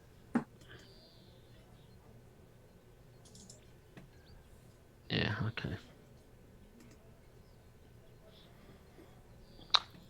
Okay, we head into the Enchanters, are we? Is that the... Let's try and find Samuel first, I think. Oh, yeah, Samuel. Okay, so yeah, it takes you. You spent an hour like muddling around and doing that sort of stuff. It's probably going to take you maybe another hour to find him. So you'll be on sort of like midday. Whilst those guys have been doing that, Weimar and Quentin, what are you up to in the marketplace? Armor. Do we have an armor? That there is a guy, a smith you might call him, selling armor. What sort of armor are you looking for? Does he make the plates? Are you asking if he makes like suits of plate mail? Yeah. He does indeed. For the princely cost of 60 gold pieces. Yeah, I was looking to get one of those, and I will offer him a carnelian in trade, and I will in fact ask for a bit of gold back if he has any for it. For it is a 100 gold piece. Yeah, that's fine. Deduct that off your character sheet. He gives you the gold back. Yep. That's fine. Yeah. Gives you So the change. yeah, I'll stick some plate on your sheet. yeah. And then I wanted to go and as you do, like when you're first in town, like the first morning, you go to the market, you buy plate mail, then you buy holy water and garlic immediately afterwards for later. Oh yeah, yeah. Who doesn't do that? Yeah. So that's what I'll do with the rest of my carnelian funds. Okay, Standard procedure. I've put the plate on your things. You should be able to like equip that if you're like unequipped. Yeah, let me go and see about that. Could be a place to find garlic, certainly. Yeah, that's what I was thinking. Like we need to load up on this and dry it, maybe powder some. Imagine having powdered garlic sort of Gunpowder. pouches, like yeah, like grenades. Shoot it. I love the fact that you guys are like, oh yeah, we'll get it. We're gonna buy these enchanting. We need to find like enchanted things. And one was like, I need armor. I need garlic. Lots of garlic. Rub the garlic into my plate mail. Yeah, I'll make the fucking The garlic mail. the under layers. It's just garlic. That's it. But yeah, garlic's readily available. It's like 5 gold pieces a bushel. Yeah. So pretty much buy as much of that as you want. Yeah, so I'll do they. It's probably not the market though, but I will pop by the cathedral and see about some water that has perhaps been blessed. There is. Well, you're just gonna like wander down to the cathedral. Yeah. Yeah, no problems. That's absolutely fine. Is During this our before or shopping after spree? you've like plate armored yourself up? This is afterwards. Okay, no problem. So you've full plated up. Yeah. You strut down to the cathedral. You see a lot of robed like priests, wearing sort of like light whitey green, sort of minty green like robes. They're all sort of wandering around. You can hear the sound of like choral singing inside. There's people going in, coming out. You can hear like prayers being said, etc. As you head in, there are obviously like stone fonts in there with like water in it. You might presume is holy water. So I'll get like a priest and put in a donation of 25. Okay, so the priest comes over and he's like, yes, my son, how can I help you? I would like to ask for a skin of water, perhaps with a blessing set over it. For I will encounter things that would find such water detestable to the extreme. He says, well, my son, it's somewhat of an irregular request. We don't normally trade in the blessed waters that we use in our ceremonies. Indeed, I am an irregular man. Yes, I can see that. My son. Oh, pardon me. It is new. I fancied putting it on. I'll take the helmet off. He says, tell me, how long have you been a member of the Church of the One True God?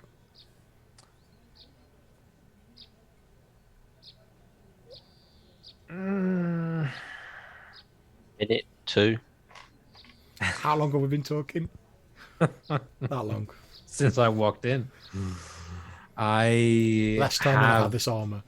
I'll say my path has been very long and circuitous when it comes to these matters.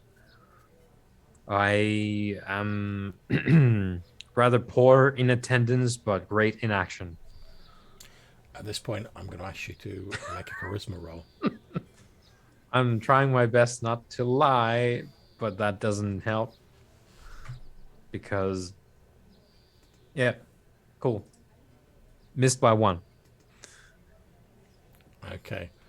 So, you're sort of slowly winning him over, you're not talking around. And he's like, well, I suppose if you were to make a donation of 30 coins, it would benefit the poor that we give aid and need to, and for helping them out a small amount of the blessed water. I suppose it is not too much to ask. After all, does not God tell us that it is nobler to give than to receive? Oh, yes, and I am very eager to give this water to certain people, things. Here we go. I'll hand over the gold.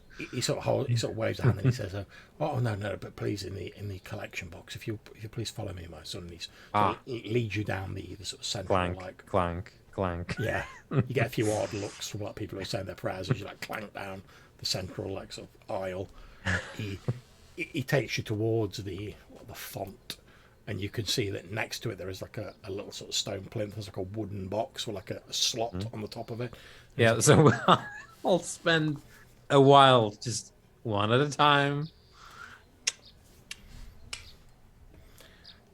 He nods approvingly as you like put your 30 gold pieces into the thing, and then he says, "Do you require a vessel, or do you have your own muzzle?" I'll hand over a skin. Okay, not a problem. And he dips it in. He says a prayer, which doesn't mean anything to you, and then he brings it back out and he hands it to you. I've just dropped a vial of holy water onto your character sheet. Nice. I will bid them good day and give them my best in helping with the less well-to-do. Thank you. We can do a great deal of good with the donation you have made, my son. May the light of God illuminate your path for you. Yeah, I'll take all the light I can get, and yeah, I'll find my way back when we sort of start moving on from the market portion of this. And as a last bit, I will spend my remaining 10 from this carnelian spending extravaganza on 2 bushels of garlic. Nice. Okay, so whilst like this, there's a little church trips happening. What's Quentin up to in the marketplace? Nothing. I'm going straight towards the enchanters, mate. Apparently we're on a bit of a mission, so I was going to say you're not like I need time and parsley stat. Full Spain. I can go without the paprika for a week. I should be okay. That's it. Okay, so yeah, you wander over to this building that's been identified as the Enchanters Guild.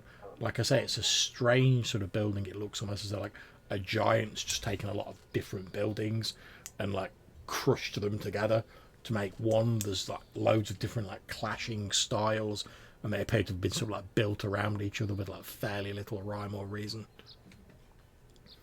You wander up, like I say, it seems in fairly good repair. You wander over, you can see there's a couple of these like town guard by the front door, and it's got like in very fancy calligraphy a sign on the door that says like, Enchanters Guild House, and underneath in equally flowing like cursive script it says the only authorized commercial guild of wizards in the Dolmenwood, by appointment to Lord Brackenwold. Fancy. I'll go in. Yep, the guards don't stop you. You walk in, you go into what appears to be like almost like a little like reception room, basically. You see there's like a couple of doors leading off from it. There's a sort of slightly aged, like balding fellow wearing robes. He's sat at this wooden table. There's a little quill there, a little inkwell, a few bits of parchment on the table in front of him. He looks up as you enter, and he gestures to a seat on the other side of the table. I shall take the seat. He says, good morning. Good morning, sir. I suppose it's nearly afternoon now. He says, he sort of like looks out the window. They move so fast. Indeed. And what can we do for you? I'm after certain wares Oh, that perhaps you can help me with. well, I know we're a commercial guild. We don't tend to deal in trading in items as such, sir. But if we can help, of course. Obviously, there will be a cost involved. Of course there will. That's how commerce works. Good. I see you understand. Very, very good, sir. And what is this? This matter, perhaps we can help you with? Tales of a sword. Oh, there are a great many. At which point he takes out like from under the table. He takes like a smaller wooden box, and you see as he flips it open, you see it's like full of like pipe weed. He like puts it in his pipe, and he starts like chuffing away, and he just sort of gestures at the box. He's like, if you want some, and he's like, Yeah, I'll take some pipe. Yeah. yeah, he's like, swords, yes. He says, one of the more interesting weapons is, do you know that there was actually a paper published, must be 20 years back now, that I forget the enchanter's name who wrote it, but apparently he was trying to suppose that there is something intrinsic in the nature of the sword as an object that makes it hold enchantments better, and he was hypothesizing that that's the reason why so many enchanted weapons are swords rather than maces, daggers, bows, whatnot. But this sword, is it a particular sword you're looking for, or? More of a legend, as far as I'm concerned. A green sword of nature. A green sword. He says, well, I do recall back in the early days of the Dolmenwood, there was apparently all manner of chaotic creatures, and according to the old legends, winter reigned supreme in the Dolmenwood, and at some point there was an alliance of the nobles, the church, and he suggested in the vague direction of the chapel, and a number of other interested parties, and they conceived a plan to banish winter from the Dolmenwood so that it might be, well, as you see it now. And to the point, most of us, myself included, don't even really know what winter is. I mean, obviously we've heard of it, but this alliance, apparently, I do remember there was some talk of they did some sort of ceremony or some sort of ritual or something of that nature, which banished winter from the Dolmenwood for all time. And I seem to remember there was something about a blade involved in that ritual, some sort of a conduit or anchor or something like that. It was an essential part of the ritual, from what I remember, and it was like the focal point through which the energies were channeled to banish winter from the Dolmenwood. How true that is, obviously, I can't say. I mean, this is all second hand, obviously. But yes, I do seem to remember there was some talk of some sort of verdant blade or something like that. I don't suppose you'd have a copy of this paper, would you? He says, "Oh no, this is just legends. We tend to hear a lot of this stuff in our business. Although I think if I'm honest, the church and the nobles, they're not terribly keen to have this little slice of our history spread about. They apparently the hooded men were also part of this alliance back in the old times, and well, given how things are now, as I'm sure you can understand, the church definitely aren't keen on knowing that once upon a time they broke bread with the forest people, if you know what I mean.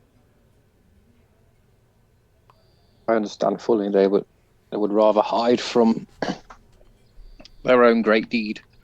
Yes, that's the problem. You see, both ourselves and the college, we're in something of a difficult position. You see, whilst we are somewhat protected and allowed to go about our business because we are officially endorsed by Lord Brackenwold, we also have to tread the tightrope between not antagonising the church or the nobles. We as much as I'm loath to say it, we exist at their sufferance, really. I mean, if we stopped being productive and helping out the nobles, or we created too much of a stir that they were under pressure from the church, well, who knows how long we'd still be in business. It's a very delicate balance between the different forces all working together that make this whole thing keep ticking.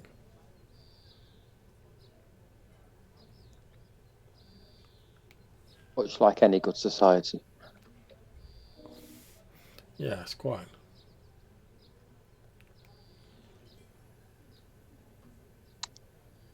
So, I'm also after an enchantment on this armor. Oh. Okay. What sort of enchantment? Just need to make it a little bit more sturdy. In terms of the wear and tear, that sort of thing. In terms of the damage it takes. Oh, I see. Hold on a second. Let me just consult my files, which coincidentally resemble the Old School Essentials referees rulebook. Quite coincidental, you understand. And he starts like rifling through all of his paperwork.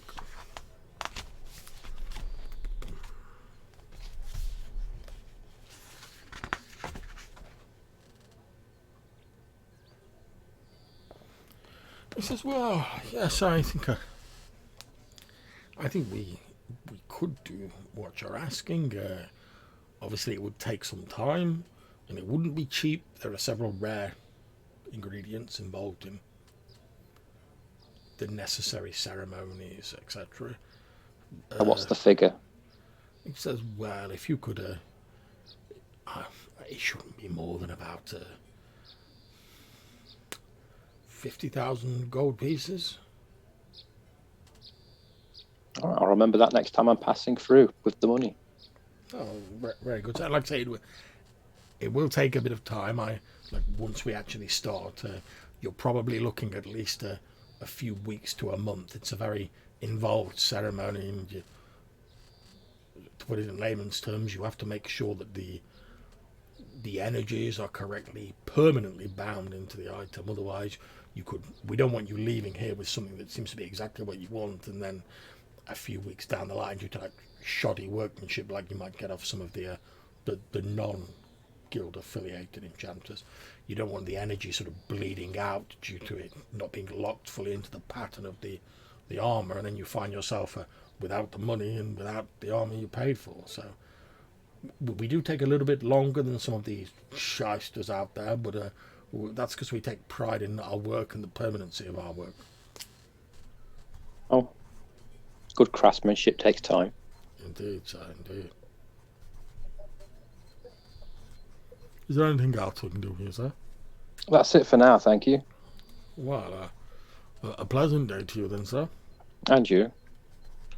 Enjoy your afternoon. Yes. Always plenty of paperwork and people to speak to keep me busy, and he sort of goes back to like writing on his scrolls. I'll walk off. Yep, no problems. Okay, so you guys also like reconvene a bit later. Like I say, it's about midday by the time you reconvene. Where are you guys planning to meet up? Obviously, if the rest of you are planning to go to the Enchanters Guild house, I can just say like you meet Quentin as he's coming out. If that works for you guys. Yeah, that's fine. Yeah. Yep. Okay, yeah. So you guys have all sort of rendezvoused at the Enchanters Guild house. You can see Quentin's just coming out as you approach.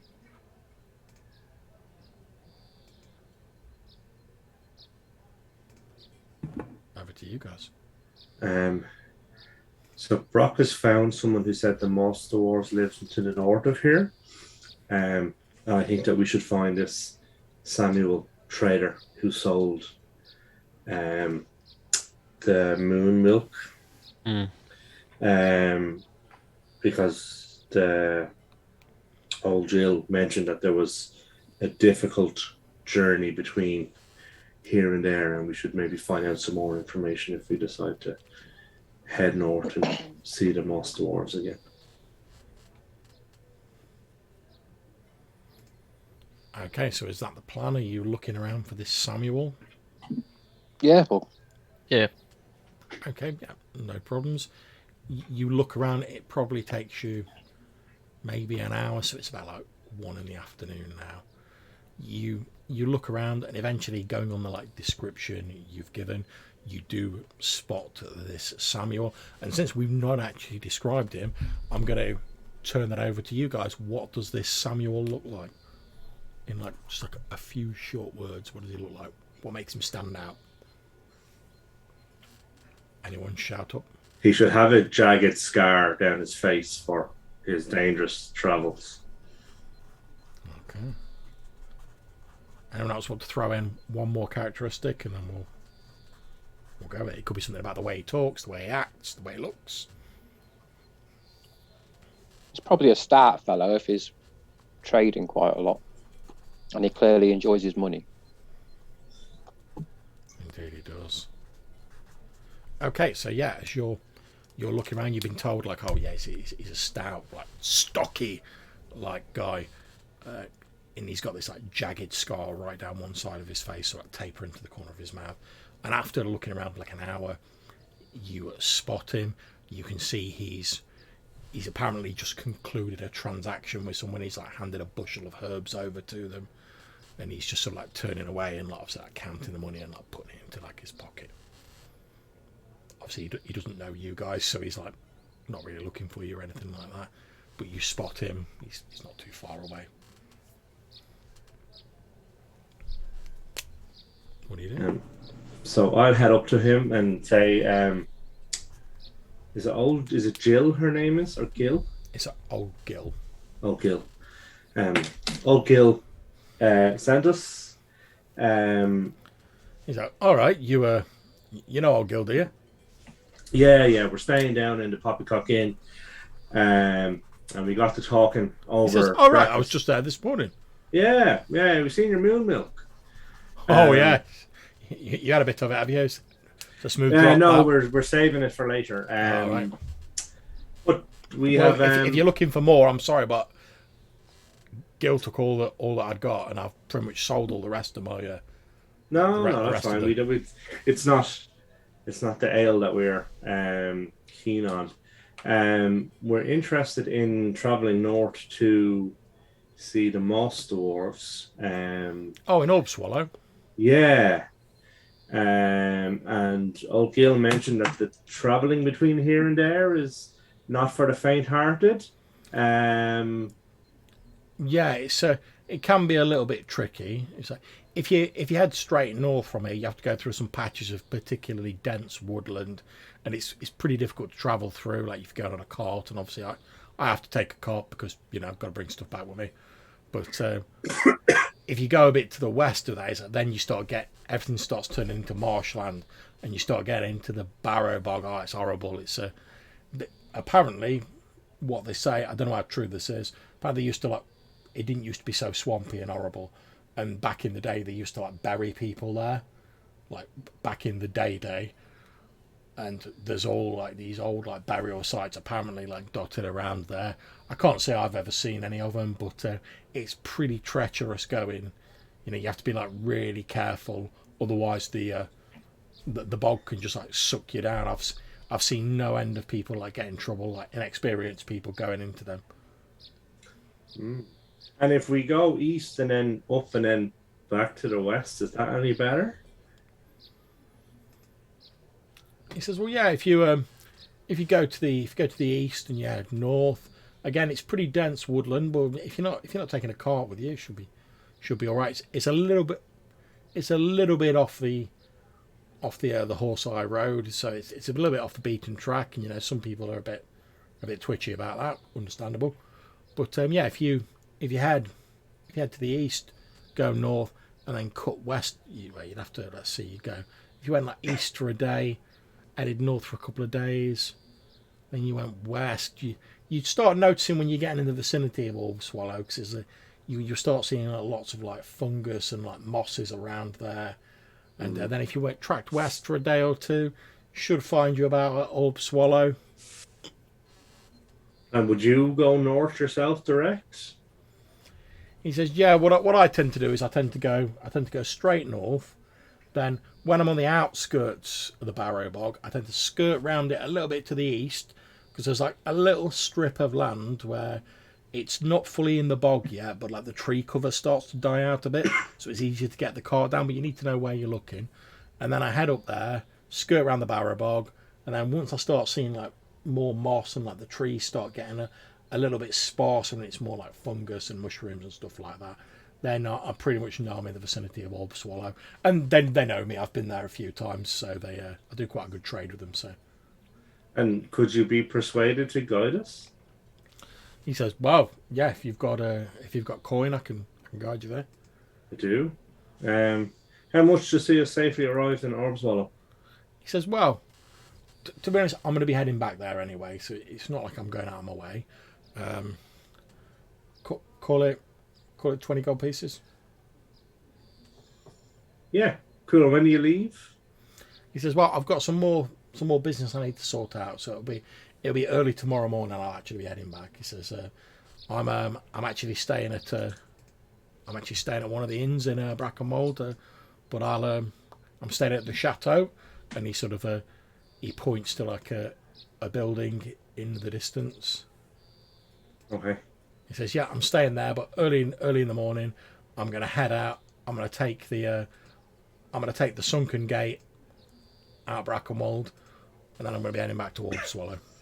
Okay, so maybe we can meet you at the sunken gate in the morning. Yeah, that's absolutely fine. He says, I'll tell you what, give us, when we meet up in the morning, give us half the money then, and then half the money when I see you safely there. I can't say fairer than that, can I? No, that seems very reasonable. And excellent. Well, we will see you there tomorrow. There's no fear of us coming across these. I'll pretend I don't know what I'm talking about. These hooded men. I hear they are a danger on the road. He says, well, yeah, if you go off the road, it has been known, but by and large, well, the way I do it is if you see anything that looks remotely old, or like one of these standing stones, one of these dolmens, if you give it a wide berth and you don't interfere with anybody, normally that sees you right. From what I hear, they seem to think there's some like sacred sites or some rubbish like that. They take a dim view of anyone like getting too near them. I give them a wide berth. I've never had any problems. Okay. Good to know. Well, you'll be there to guide us, so we shouldn't go astray. Indeed. He says, although I say I've sold all my beverages, I've got a bit of glob wob if you want some of that, but that is a bit of an acquired taste. I'm not going to lie. That's Moss Dwarf. Ah. I think they make it out of lichen, if I remember correctly. He says, "Oh, and it's only like a little thing. It's a couple of silver pieces." Ah, yeah. Come on, we'll try it. We're fond of the Moss Dwarves. He hands you over like a small container, and inside it is what appears to be this like quite sort of like if you've ever smelt like a pond when you've pulled like pondweed out of it, it smells like that. And it's this like grey green like slop that appears to be like half moss and half like fermented bubbling yeast. And he's like I say, it's an acquired taste, but it's Moss Dwarf. Yeah. I don't get much call for it, that's why I've still got it. But well, I'll take it with me and see how we go. And he says, not to discourage you, because I mean, obviously I know you've just bought it off me, but I'll tell you what I mostly find it useful for. He's like, if you ever eat something, like if you're not used to it, your stomach might react a little bit badly to it. But what it is good for, if you've ever like ate some berries or anything in the wilds, and you're like, oh, I think I've ate something I shouldn't, and I need to like get that out of me quickly. If you drink that quickly, it'll be out of you within the next few minutes, if you know what I mean. I do. It'll come straight back up. That's why normally when someone's first trying glob wob, and I'll say this to you, like I'd say it to anyone, I suggest you water it down a bit if you're just drinking it for drink's sake. Okay. And is it strong? I'm fond of a strong drink. Yeah, it's pretty strong if you can keep it down. But if you water it down a bit, it's easier on the stomach, and you know it lets it down just a little bit. It's still pretty strong, but like I say, the taste's a bit of I always think it tastes like rainwater. Some people say they think it tastes like leaves or moss or whatever. I think it tastes like rainwater. Never got a taste for it myself, but a lot of people seem to like it. It's a bit of an acquired taste, but a lot of like snobby people seem to like it, you know, but whether like anything that most people don't like. And well, Moss Dwarves love it. Can't get enough of it. Right. Cool. Right, well, we'll be about our business and we will see you tomorrow at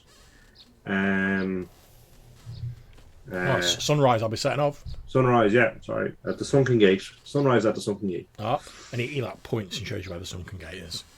Yeah, that's the first one we arrived at, is it? No, the one you arrived at is the Moor. It's the first one you went to. It's like on the other side. But it's marked on the map.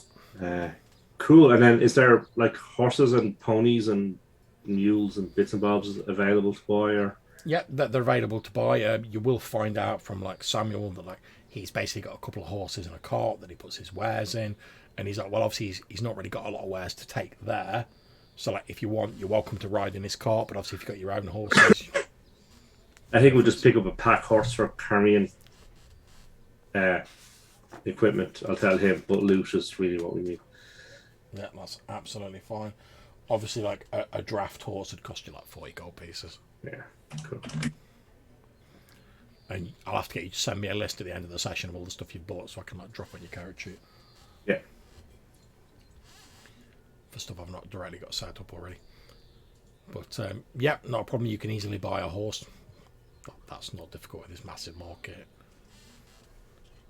I think by the time you've sort of concluded with all of that, probably like another couple of hours have passed, so we're on to like mid-afternoon.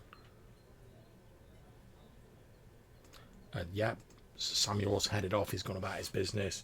You guys are left sort of on your own in the marketplace again. Is there anything else we want to do?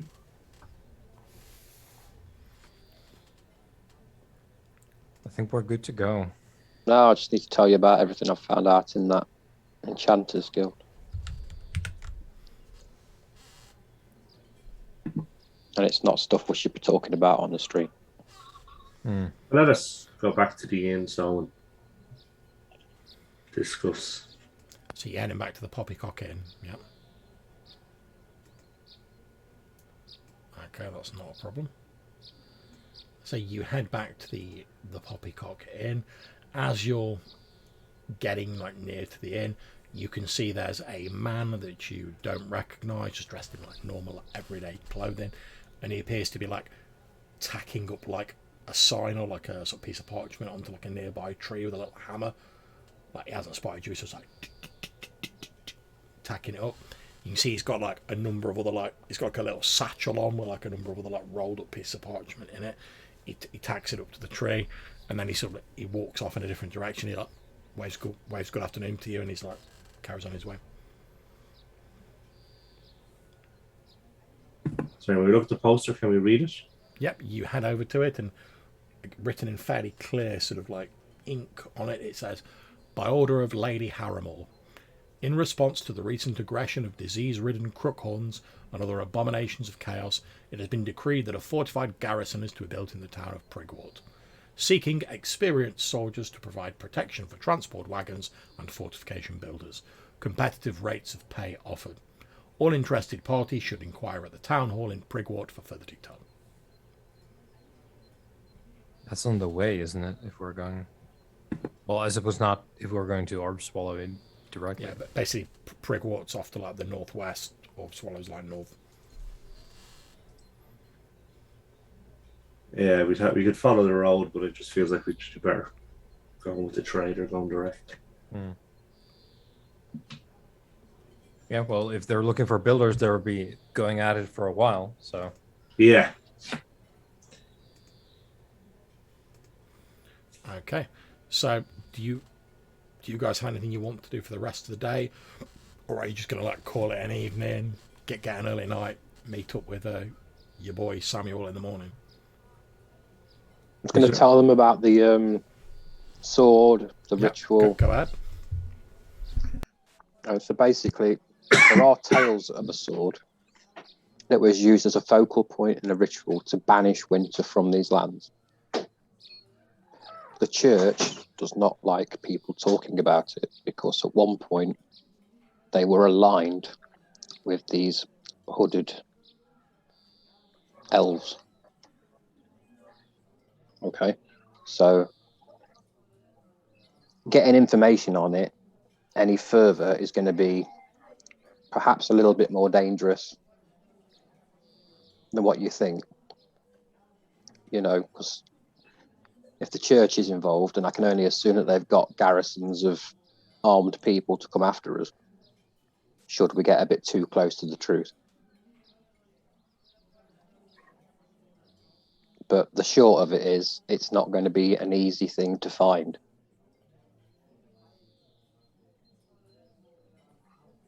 I think we got the moss dwarfs is option 1, and then the hooded characters near these ritual stones or whatever would be option 2 if that doesn't work, I guess.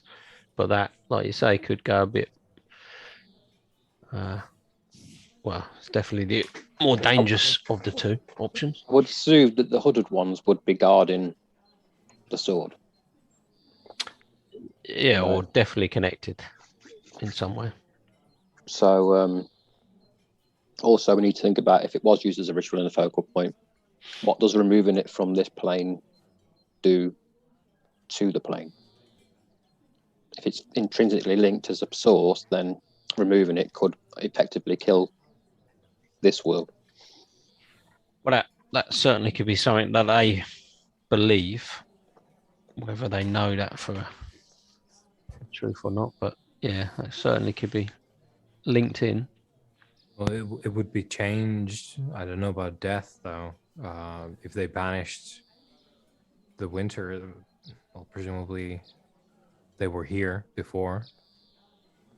Well, you know, any way we look at it, there's going to be a serious repercussion for one side. Very much so, yes. They sort of transported the whole wood into here, didn't they? They didn't sort of fend off the winter. That's how they describe it, but they sort of transported themselves. Well, that's what the other moss dwarfs sort of explained, wasn't it? But anyway. Let's find the Moss Dwarves and see what they say. They may have memories of it. They certainly live long enough, don't they? Yeah. Or seem to. Or pass down the information. The problem is the ones who live the longest are very difficult to communicate with. Well, nothing else but to try, I guess, Indeed. for us. So. Yep. So, moon milk, anyone? Yeah. Let's go for it. I'll try it if you do. I'm on it. Okay, so I suppose we're going to check if there's moon milk still, John. Okay, roll me a d6. Unless someone came in and had a bit to drink during the day. D6. That's a 2. Okay, yeah, there's still some moon milk available. So effectively, it's going to cost 2 silver pieces per person who wants to have some. I think we're all going for it. Yeah. Okay, you're getting milked up. That's it. Okay, so yeah, it's an odd drink. It's not. I mean, it's up to you whether you like it or not. But basically, it's got a very sort of cream. It's like drinking sort of like single cream. It's the sort of texture of it, and it's got that sort of like creamy, like milky sort of taste. But then, like I say, on the sort of aftertaste, it's got like a really sort of sharp, almost like sweet and sour sort of taste to it, and it's got these little like grape-like fruits sort of in it. And occasionally, as you're drinking, you'll like bite into one of them, and there's like a burst of like sort of like sour like fruit, almost like a gooseberry, as you're sort of eating it. So it's down to you whether you like sort of sour fruity milk drinks. Entirely down to you. But yeah, it's obviously you all only had like one each, and that's pretty much cleaned her out, so it's not enough to like get you smashed. But it does have this like very warming sort of feeling as you like drink it down. Like the warmth seems to like go down you, and yeah, it makes you feel quite sort of jolly and quite warm and quite happy. You know, I didn't expect sort of tree resin to be this drinkable.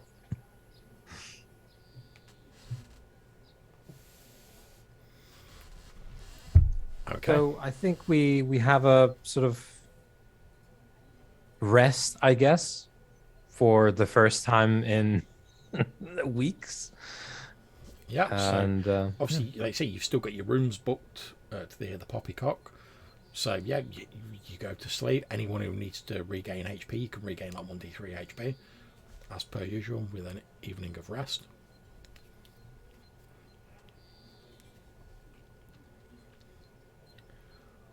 However, during the evening, the cool calm of the evening,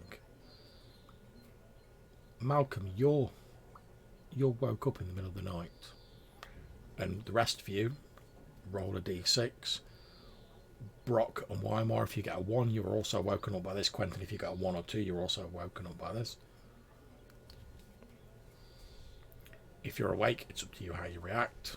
Heavy snoring. Okay. the milk pulled me out. I'm having a sleep, mate. Yeah. Okay, everyone else is like milked up to the max. They're all asleep. Okay, so Malcolm, you're woke up in the middle of the night by like what appears to be like a gentle like at the window.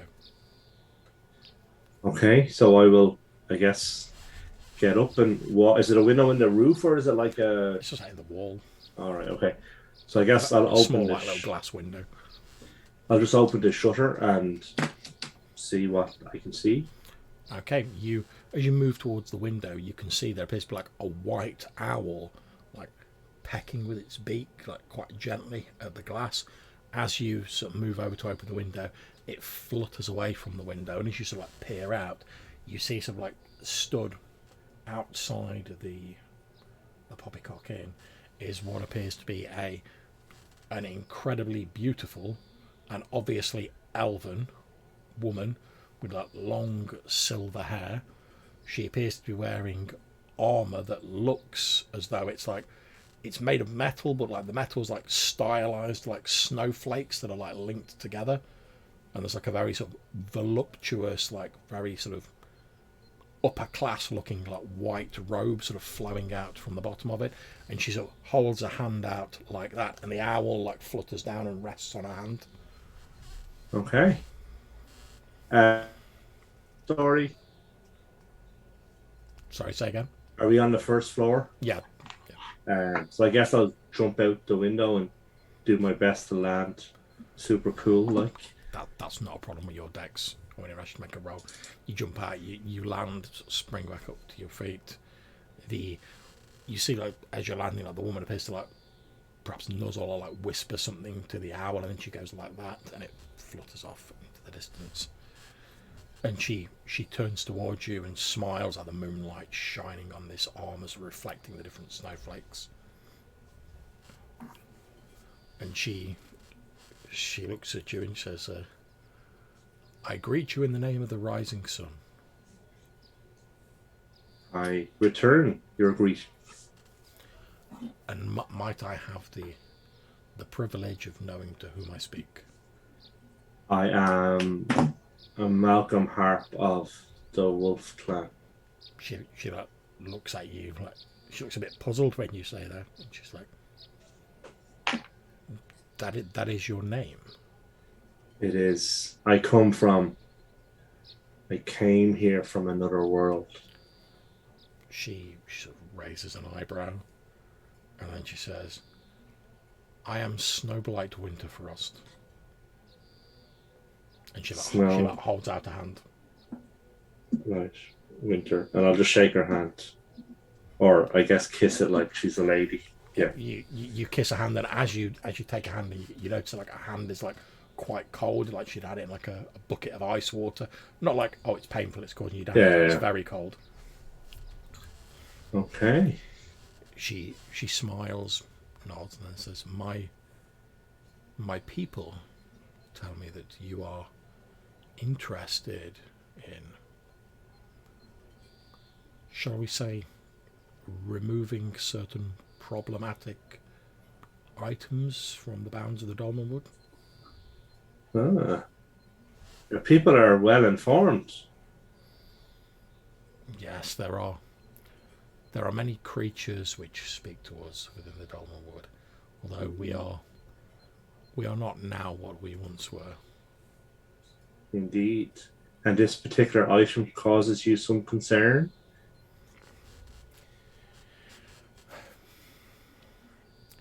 not concerned precisely. It's more a matter of principle.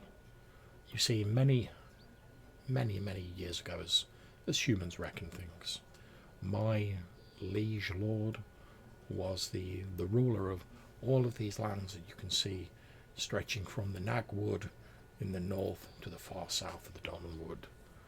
And he was a just a ruler, as was his right. But that unfortunately was not good enough for those who were jealous of his power and his position. Now my lord had never sought to rule this land with an iron fist. He mostly left the humans, the demi-fae, the other people who inhabited, to their own affairs. So he did not notice when the jealousy turned into thoughts of treachery. So jealous were the various malcontents that even those who hated each other, like the Droon, and she appears to give like no fucks about saying Droon, so the Droon, the Church of the Human God, and those humans who aped pretense of nobility, although they all hated each other, for a few brief spans, their jealousy overrode their hatred. They allied together in secret and were able to, in their crude way, create a working which cast my lord from his rightful place and permanently barred him from the Dolmenwood. Now, there are ways that those like myself in his court can travel from distant Phrygia to the Dolmenwood, but the ways are difficult and the journey is extremely long, even for those of our kind. And it is our wish that things should return to the way they rightfully were. And if you were to remove the linchpin of this crude barbaric enchantment that the Druid wove, it would enable my lord and all of my kin to return to their rightful place. And I assure you, my lord, my prince, would be extremely grateful. And what of the people of the Dolmenwood? They would remain as they are now. I'm not saying that my lord won't seek some form of retribution against those directly responsible for his banishment, but my lord is not a barbarian like these Droon, or he does not make any pretense to divinity like these deluded fools in their wooden and stone houses of worship.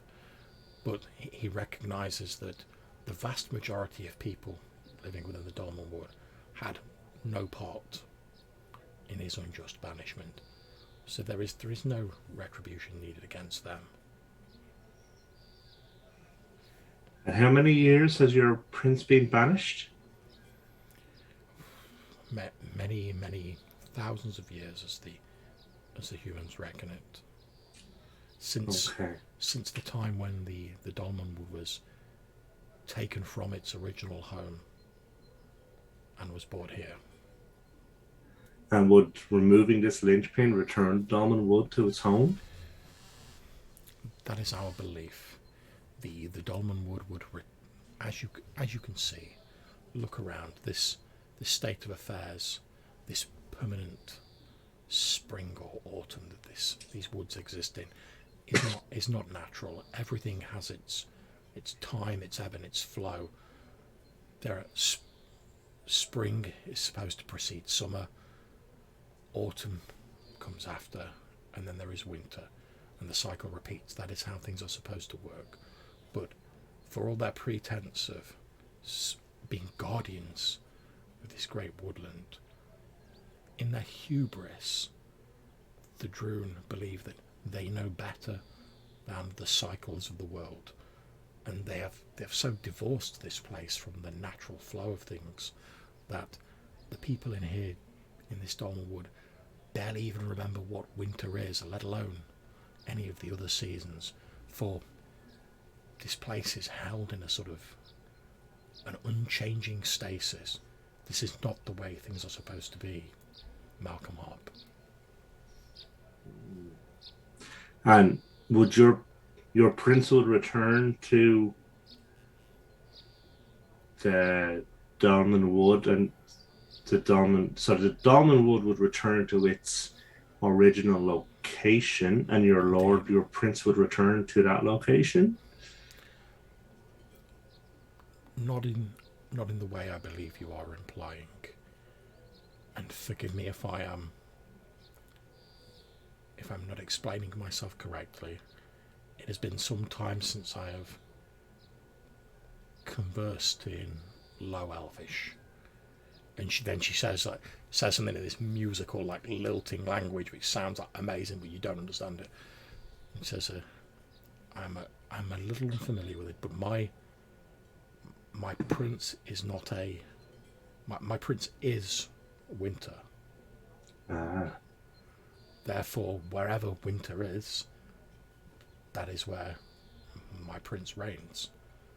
And if the Dolmenwood were to be returned to where it came from, the normal flow of time would resume, the seasons would resume, there would be winter again in the Dolmenwood, and where there is winter, there is the Cold Prince. Okay. And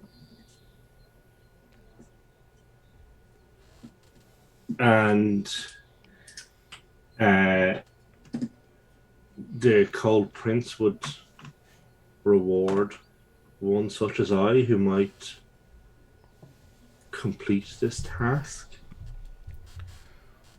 We are aware that when we made our exodus from the world, there were many who, for whatever reason, did not accompany us, and I assume, forgive me if I'm wrong, that you are descended from such, since you do not understand the language of High Elvish. But for all of that, we are cousins of a sort. I can tell that the blood of fairy flows through your veins. That is as obvious to me as I see you standing here now.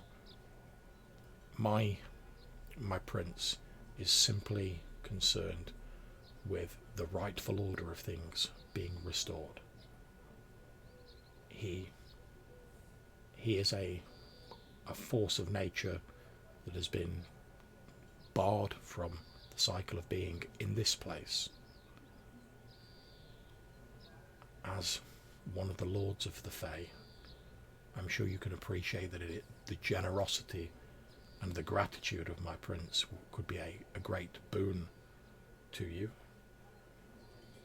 and it would cheer us greatly to perhaps see this as a first inroad towards welcoming some of our wayward kin back into the fold.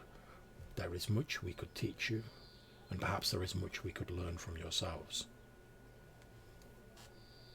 You, after all, we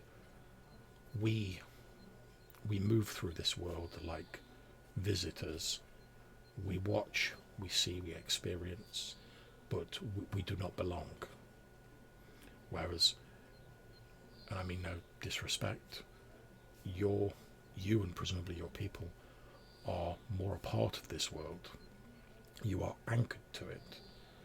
Therefore, whilst we could teach you the secrets of the land of fairy, and we could teach you much about your heritage and how to harness the power that flows through your blood, there is no doubt much we could learn from your experiences in the world, since you would have a different viewpoint to ourselves.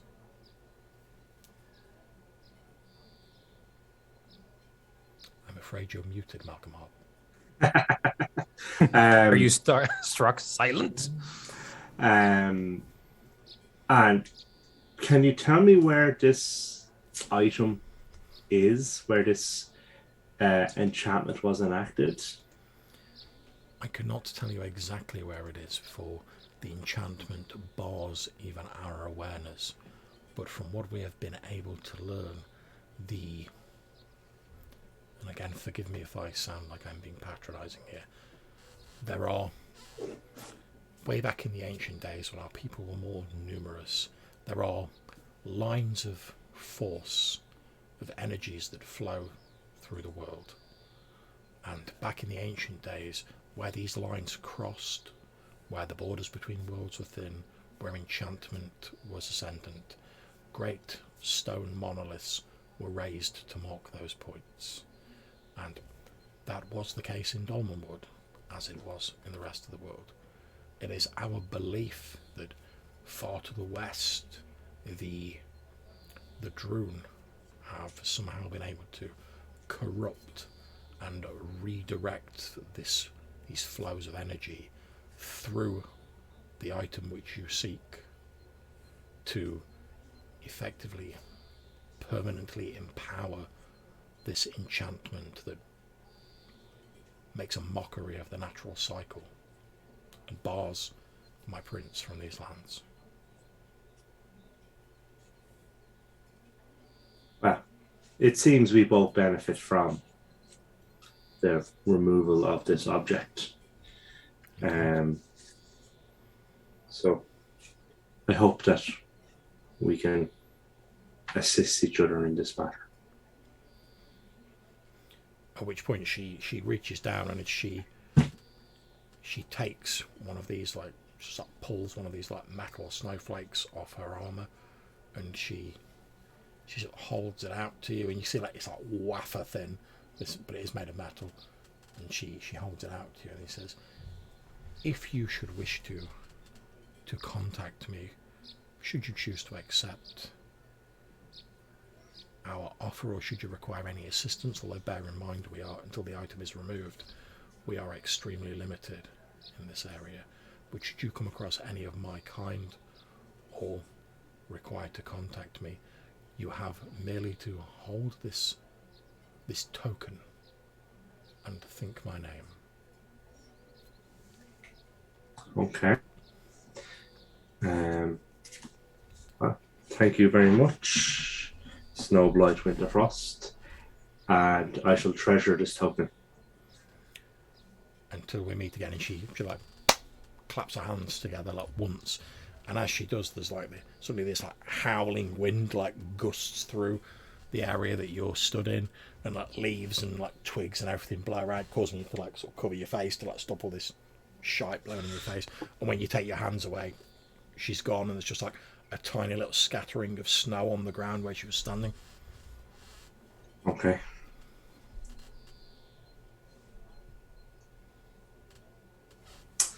At which point, I guess I will go back to bed. No problems. Okay, guys, I'm going to suggest we have a 5-minute break there, refresh your drinks, use the facilities, etc. We'll come back in 5 minutes. We'll carry on, probably going to maybe run till about 10:30 if that's okay for everybody. So yeah, another sort of hour roughly. But yeah, we'll come back in 5 minutes and then we'll crack on then. So I'll see you in 5, guys. Cool. Yep.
So the session's going okay for everybody so far? Yeah, Yes, mate. really enjoyable, yeah. Yep. Good.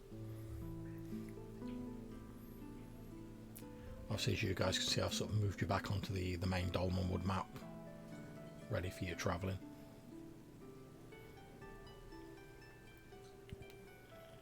Yep. How big are the hexes, John? Each hex is like a day's travel. Oh, okay. Okay, so we start off early next morning. So at around about 6 a.m. effectively, you head back into Brackenwold town. You make your way to this sunken gate, which effectively you just go down like a little sort of flight of stairs into a dip, and the gate sort of set a little bit below the ground, and you come up on the other side. You meet up with Samuel Tippins, your guide for this journey. He takes like the 10 gold off you for like the first half of it. You see he's got like a fairly sizable like little cart, and he's got like a couple of horses on it. Obviously he says, you guys are welcome to ride in the cart if you've not got your own horses. Is there anything you guys want to ask him before you set off?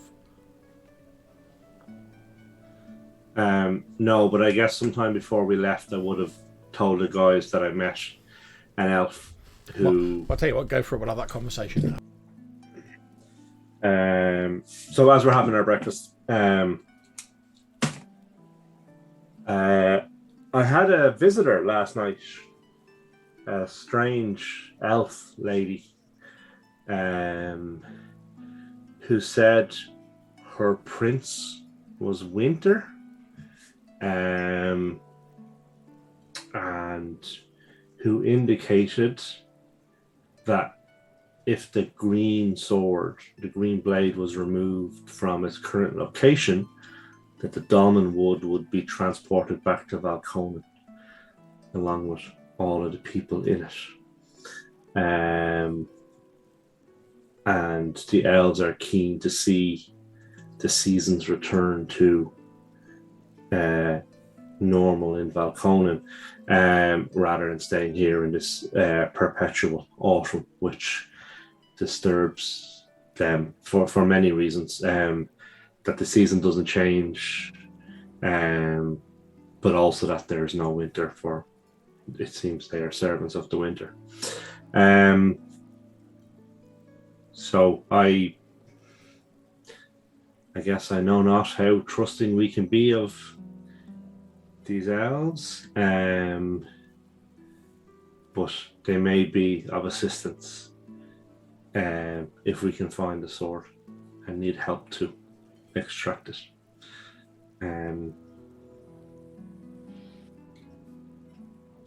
Do we know enough of this place to, throw them back into the harsh winters that they would find themselves in without sentencing them to death, possibly? At which point Lan says, Brock makes a good point. I mean, I don't mean to sound insulting, but the people we've seen around here seem pretty soft. I'm not sure they'd survive the harsh cold of Valconan. Yeah, but at the same time, it could also bring some warmth to Valconan. And I think the larger question then is, should we head back right now instead of doing anything at all, if that is a consideration? Because either way, apparently, if this is true, that is, if we take the green blade, then this will happen regardless of our intentions and anything else. So if we want the green blade, this will happen. Well, it's whether we can trust this visitor of yours as well. Yeah. Certainly a risk. But I don't even know the size of this place. We may be talking about one town or city, but it looks like from this map, this is a lot of people. Mm. I suggest we continue on with our journey and find the sword. We may find more information. But she indicated that the enchantments that the Droon cast to move them here used the sword, and that if the sword was removed from its location, that the enchantment would end and the Dolmenwood would return to its original location. But this was thousands of years ago. I mean, does all this information still ring true? Do you trust this elf creature? I do. But whether I am right to do so or not, you're more trusting than me. Right. But yes, we must continue with our quest for knowledge. So I don't think we should change our plans yet. Well, let us go and see what the Moss Dwarves have to say. They may have more information. Okay, no problems. So you're all travelling with Samuel Tippins, as I've said. It's a journey of 3 days, so effectively you can gain like 3d3 hit points back. You'll have plenty of time to rest and stuff like that.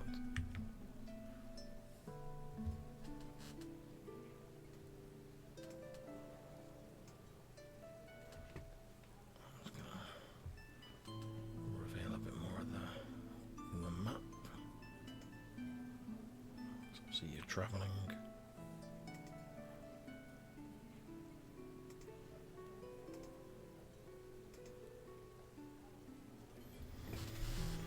Okay, yeah, so I'm going to make a couple of random rolls, see if we're getting like random encounters or anything of that nature as you travel. So on the first day,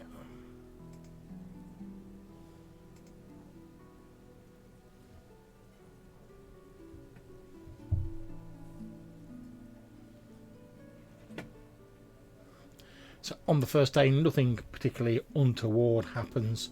You see a few like signs of like animal tracks and stuff like that. Nothing untoward. You're moving through the forest, which is gradually getting sort of like thicker as you're traveling. On the second day, you notice that the trees start to sort of change a little bit. They become a little bit sparser, and you start seeing like there's more like mosses and like lichen, and you see like large toadstools and stuff like that sort of scattered around.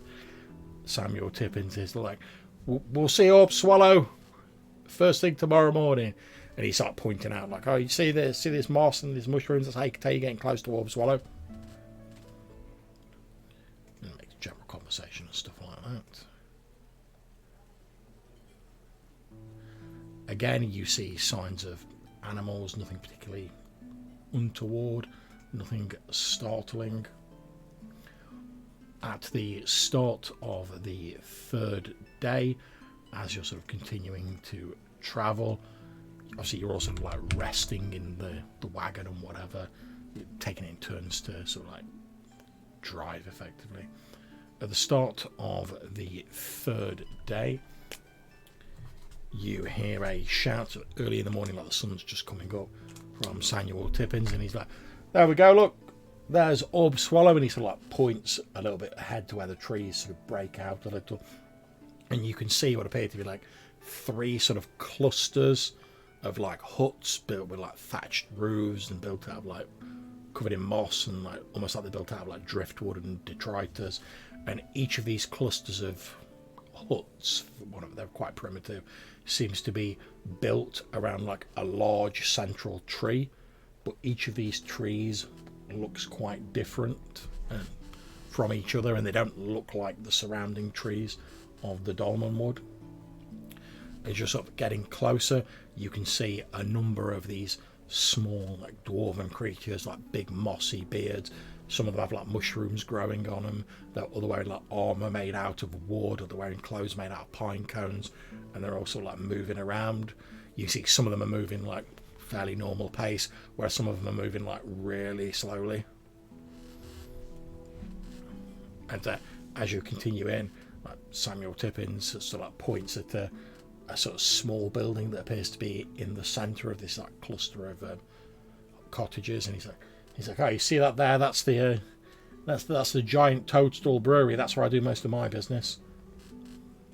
They've got a nice little place on the back. They call the Somber Lamb. You can get a room there, a bit of food, a bit of drink, etc.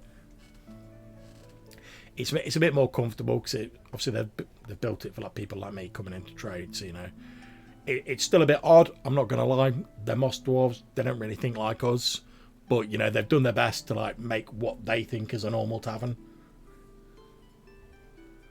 He says you might have to sit on like giant mushrooms rather than a wooden seat, but it's not too bad.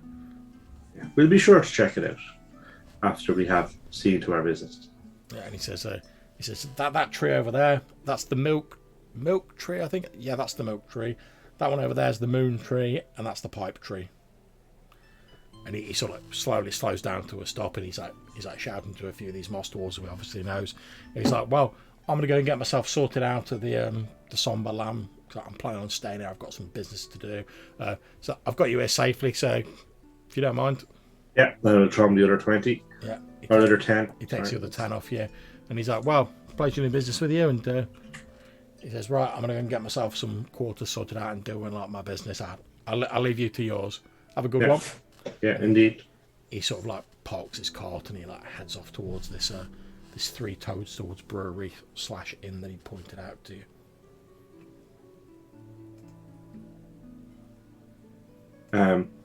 So I guess we're looking for the slowest dwarf as a starting point. Like the elder, innit? Yeah. Okay, yep. So you look around, most of them are moving pretty sort of normally, and then you spot like one who appears to be like standing like entirely still. But as you watch him over the space of about 50 minutes, you see like one of his feet go. Okay. And it looks like he's actually walking across, but he's just like moving really slowly.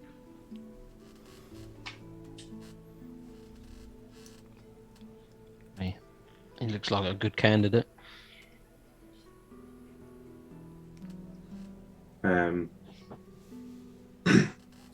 So I'll approach him slowly, and I guess kind of stand in front of him and just say greetings and wait for.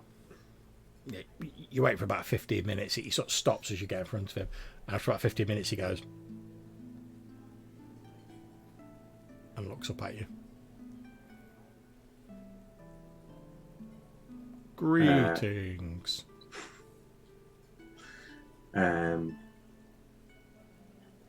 I seek the history of this land.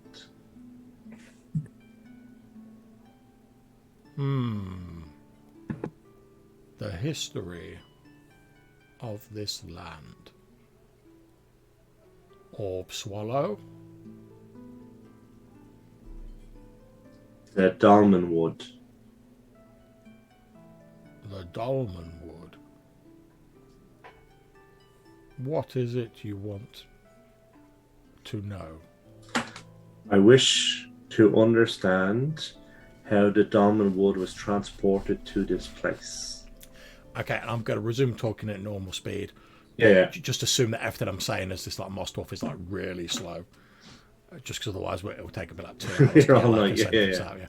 But he basically says, well, the Dolmenwood was once in one place, and now it is in another. Yes, and I wish to know how it left the other place and came to be in this place.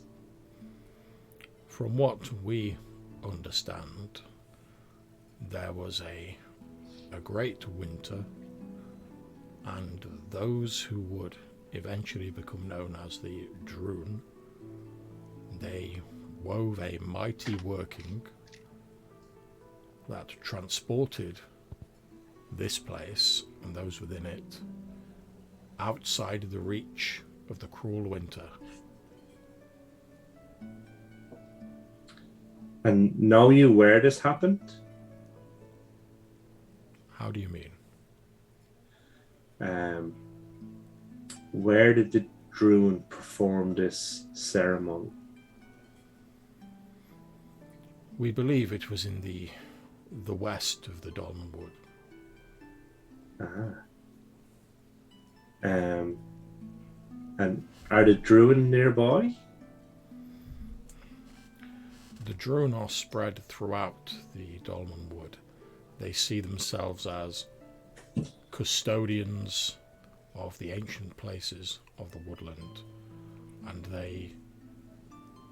they believe that if the delicate balance of the Dolmenwood is disrupted, a great disaster will befall it, and therefore they attempt to guard it and prevent that from happening. And what do you believe of the Druid? They are seeking to work in harmony with the Dolmenwood in their own fashion. We Moss Dwarves have always lived in harmony with the natural world around us, so we have little quarrel with them. But our interests seldom overlap. They take a more violent approach to policing their ancient sites and to protecting their secrets. They are obsessive hoarders of secrets, particularly those of a mystical nature, whereas we live a simpler life. We do not believe that then the dictates of the natural world should be through force. We believe that everything is part of the natural cycle, whether people know it or believe it or not. You are part of the natural cycle. And he points at each of you in turn. You are part of it, you are part of you. And I am part of the natural cycle. All of this is.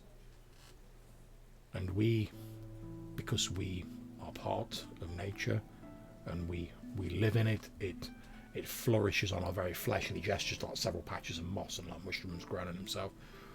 We are a part of nature. We do not see the need to enforce it. Either people will realize their place in the natural scheme of things, or they will not. That is the way of things. Okay. And would your people be happy to have the Dolmenwood return to its original location? If that is what happens, then that is what happens. We would, as the mushrooms and the moss that grow upon our flesh, we would adapt and we would survive. There is very little anyone can do about that. Nature always finds a way to survive. even if it has to sleep for many years, new growth will eventually spring forward from the hardest of grounds. Indeed.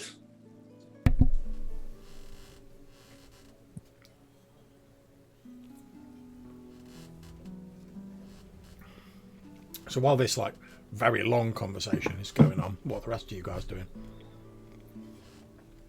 Because obviously you've got plenty of time while that conversation is going on. I mean, that's probably taken about an hour, that conversation. Just gonna have a look about. Yeah, no problems. You have a look around. You see a lot of these moss dwarves sort of like knocking around, doing their various business. You see that as you sort of like explore, like say you've got like an hour, so as you're looking around, you see that the way the structure appears to be laid out, it's like each of these like cluster of cottages, like the people in them each care for like the tree that grows from the center of it. And obviously anyone can know this if they're wandering around.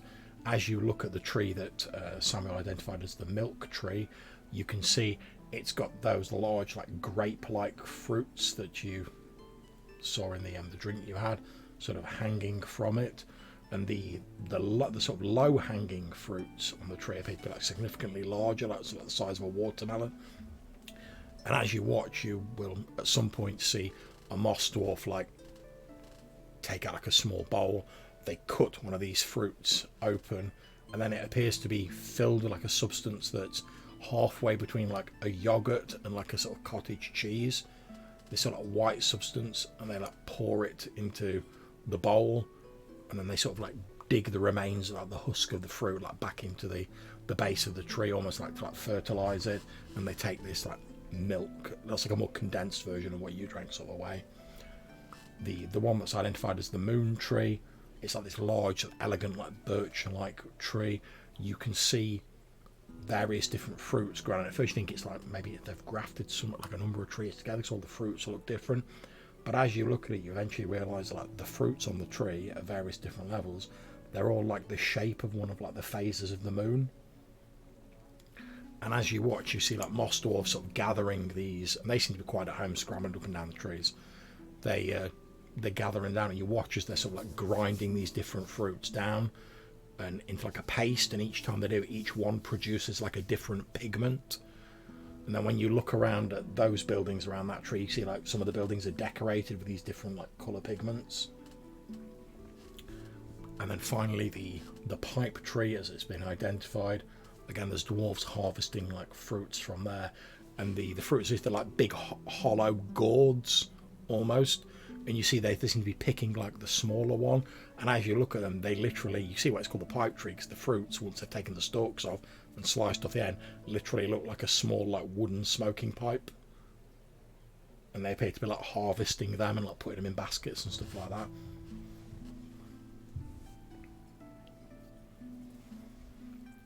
Okay, anyone want to do anything else? Like I say, you've got an hour while Malcolm's talking to this very slow dwarf. No, I suppose we kind of came in expecting, like, knowing what to expect, and yeah, just walking around for a bit. I think just taking stock of this round is because I know that we sought out the slowest dwarf, so Yep. that's what we're getting. There's a number of like eventually, I mean, obviously Quentin's not met them before, but eventually it becomes obvious if you needed to know this that like it seems like the older these dwarves get, the slower they get. And like the other dwarves are like fine with that, so you can tell like the ones scampering up and down the trees, they're obviously like the youths of like the village. I mean, they still look like raggedy old dwarves, but they're obviously like the younger ones, and you can tell just by like it soon becomes pretty easy just by the speed someone's moving and talking to like, right, they're young, they're probably middle aged, right, they're really old. And yeah, you see like the older ones are just sort of like slowly moving around, whereas the younger ones just like that seems fine, it's perfectly normal to them, they're just getting on with their business, moving around, doing things.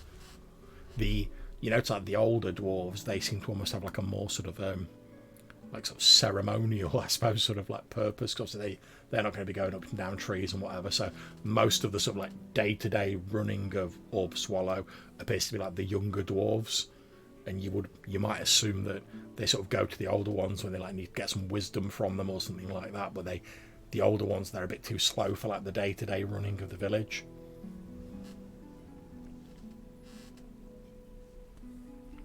Does it look like there's a sort of elder's house, or You can like see that one completely covered with loads? Like, there doesn't seem to be like a single like elder's house, but like you ask around a bit because they're all quite happy to like talk, and you're told that like each of the 3 trees has like a central hut nearest to like the trunk of the tree where like the elders of that particular like little village, and you get the feeling that maybe like these were once 3 separate villages that sort of like came together and now they're like one big village. and I'll try and find out, is this one of the elders that Malcolm's talking to? Yeah, the thing, it's not one of the oldest dwarves, but it's like it's one who's in like his late middle age. Yeah. Because you after like chatting to some of the younger dwarves, you get the idea that like the elders are like they move so slowly, like almost like the speed that like plants grow. That like basically, if like Malcolm was talking to one of them, like you'd probably have like a week to explore the village before like the conversation finished. Whereas he's talking to like a middle-aged one who's like on the slow slide down to being an elder, but he's not there yet. Okay. And you sort of ask around a bit, you get the feeling that like most of the elders they sort of pretty much just stay like sat in their chairs in their huts, Just and occasionally like when they need to like get their ancient wisdom, the dwarves go to them and they're like, oh, can you answer us this question, honoured elders? And then they're like, all right, we'll come back in a month, and then they sort of come back and get their answer like later. And they have like they'll have like a younger dwarf there who'll sit there listening to like the words that slowly dribble out of these elders, like, and then it'll come out like 6 months later, and he'll be like, oh, the elder says this, and then they'll like have their answer. Doesn't seem a terribly efficient system, but No. you know it seems to just be perfectly normal for them. They don't regard it as anything odd. No. And they don't. I'll ask one of the younger ones. Do they have any sort of like writings or books or any sort of scribes or any sort of knowledge that they sort of collect up, rather than is it all word of mouth? Yeah, they don't seem to have like extensive written knowledge. You gather after talking for them that, I mean, they sort of see time quite differently, obviously, but you get the feeling after talking to them that your typical moss dwarf maybe lives like a couple of 100 years. So like they sort of tend to pass things on via like word of mouth. Occasionally, if they've got something like really important and they're like, oh, you know, we need to make sure this is remembered, they will actually like sort of inscribe it. They say inscribe, they don't say carve, onto like the tree of their village, or like one of the wooden walls of like the elders' huts. You know, if the elder occasionally makes like a pronouncement and there's no one there to hear it, like the elder might actually like very slowly like carve it onto the wall of their hut. And am I like allowed to look at such information, or? Yeah, they seem happy with you wandering around. They're not sort of saying, oh, you know, you can't go in the elders' hut. Well, I'll just spend a bit of time looking at that sort of stuff in case there's anything that, you know, sticks out as something to do with the whole Dolmenwood moving around and the old days and stuff. At first, you don't think there's anything of particular note here. Most of their writing appears to be concerned with like how plants are growing, you know, local sort of things. Oh yeah, the second hut in this village needs like the roof repairing, just day-to-day stuff like that. However, you notice like as you sort of look at one particular piece of writing, and they more sort of like use crude pictograms rather than like actual writing, you notice that they also appear to like track like the weather, so you know they know when's best to plant their crops, etc. And you know, as you can see, like this piece right like tracks the weather going back for like years and years and years and years, and eventually you find, and this takes like maybe a couple of hours, eventually you have to keep going up to the dwarf and be like, where's the bit before this? All right, it's over on this other building. Right, okay, go and look at that. All right, that goes back like another 100. Right, where's the next bit? Right, it's on this other building. And you're sort of following it around, following it back. And eventually you get back to, it must be like thousands of years in the past, and you notice that like the recordings of the weather, although they're slightly sort of worn away because it's on wood, the weather noticeably changes. So after this point, it's all like sunshine, rain, wind, sunshine, rain, wind, that sort of stuff. But then before that, it's like snow, ice, like seasonal weather, rather than just being like, oh, a bit of sun and a bit of rain all the time. So you might guess that that's probably the rough point when it occurred. But obviously There's a bit of a timeline. There's no exact dates, but you're like, oh, it must be like thousands of years ago that this happened. Yeah, so you can see how far back it went. Okay. Well, I'll just do that while obviously Malcolm's continuing his conversation. Indeed. What's Weimar getting up to? Not much. Just touring around, really. Okay, yeah. So as you're wandering around, you see one of these dwarves who's like got these little like pipe fruits, sort of carry them over, and there's a slightly older dwarf, you guess, but the fact he's a little bit slower, but he's not like really slow. And you can see that what he's doing is he's like hollowing out these like pipe fruits, and then he's sort of like putting cord around them to make them into like an actual pipe, and he's sort of like setting them in a pile like next to himself. And that appears to be like his job, like he's some sort of like pipe maker. He's got like little specialist tools he's like hollowing them out with and like wrapping, so they don't really seem to use a lot of metal, but he's like where you'd have like a metal rim there and there, he's like wrapping like cord around it and then like puts it in a pile, goes into the next one. And he sort of nods at you as you're sort of like going past. His doesn't even seem to like, he's obviously been doing it that long, he doesn't seem to need to look at him while he's doing it, so he's like nodding at you as he's I'll just chirp at the dwarves like, so what manner of leaf do you smoke? He says, we grow a wide variety of different, obviously again he's slightly slower, but I'll keep it at normal speed. He says we have a wide variety of different leaves. My personal favorite is barley blend, but we have a number of different ones. We have different names for them, but we tend to use the common names. It's easier when we're trading with outsiders. He says we have a bit of fluff top as well for this season, which is quite nice, although some people find the colour of the smoke a little surprising. Is there some of this or either that one could trade for, perhaps? He says, well, yes, certainly. If you have a silver piece, I can give you a plug of fluff top. Yeah, I'll get the fluff top. Okay, he takes out like a small, like a little sort of fist size, like a Hessian like bag, and he passes it over to you. You look inside, and you can see there's like a soft sort of like fuzzy like golden leaf, like fairly roughly cut in there, and there appears to be like little, so almost like little like crystals or specks of like pollen of some sort inside it, and it's got like this very sort of, almost like a sort of allspice like sort of smell to it. Yeah. No, I'll actually I don't know. Do we have enough time for this? But I would like to smoke a bit of fluff top, John, and have a think as I wander about. Absolutely fine. So you spark up this fluff top, and as you smoke it, it produces like a thick sort of emerald green smoke that like billows out of your pipe. And again, this sort of very sort of spicy, sort of allspice like aroma billows out.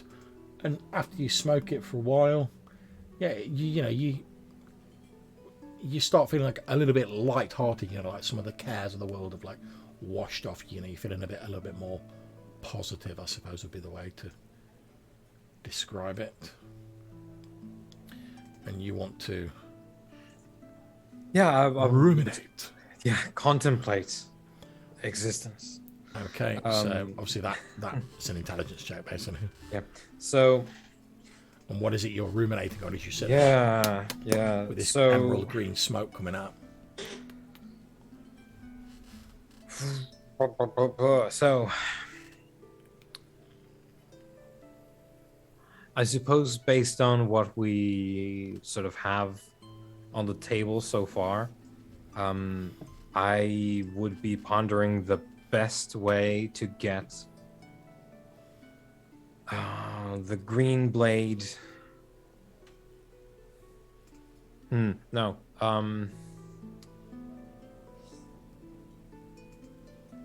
Yeah, I guess, yeah, the best way to go about our quest here with sort of minimal collateral damage, let's call it. So, based on what we know, which isn't a lot, Okay.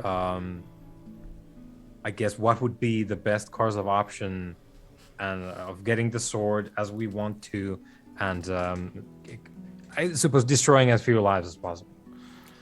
Okay, well, assuming what you know is true as you're sitting there sort of smoking and ruminating on it, if what you know is true, the removal of the sword, well, there's a number of problems that face, because you've heard that like the Droon like aggressively defend like the enchantment, so that's a problem to get past. You know from what you've been told, from what Malcolm's told you, that apparently like this sort of like ley line energy was like redirected through the sword to sort of keep this enchantment going and make it permanent. Obviously, if the sword's removed, once this energy, because obviously you're not an arcanist, once this energy is released, if it effectively like if it like snaps back like a rubber band, what effect's that going to have? Like beyond the like, oh, Dolmenwood might go back to Valconan. You don't know what effect that will have, because that's effectively like, oh, they've redirected all this like unstable magical energy, and then we're just going to be like whoop and pull the pin out, and it's going like So you don't know what's going to happen with that. That might cause some damage. Assuming the Dolmenwood just like drops like abruptly back into Valconan, there's a couple of possibilities. Either because obviously there's no space, there's not like an empty space in Valconan where it's like, oh, forest used to be here. So there's a couple of possibilities. Either it's going to drop in and like displace whatever was there, and it will return to its original place and everything will be like it once was, or it's just literally going to drop on what's ever in the space that it used to occupy, which is potentially obviously a problem.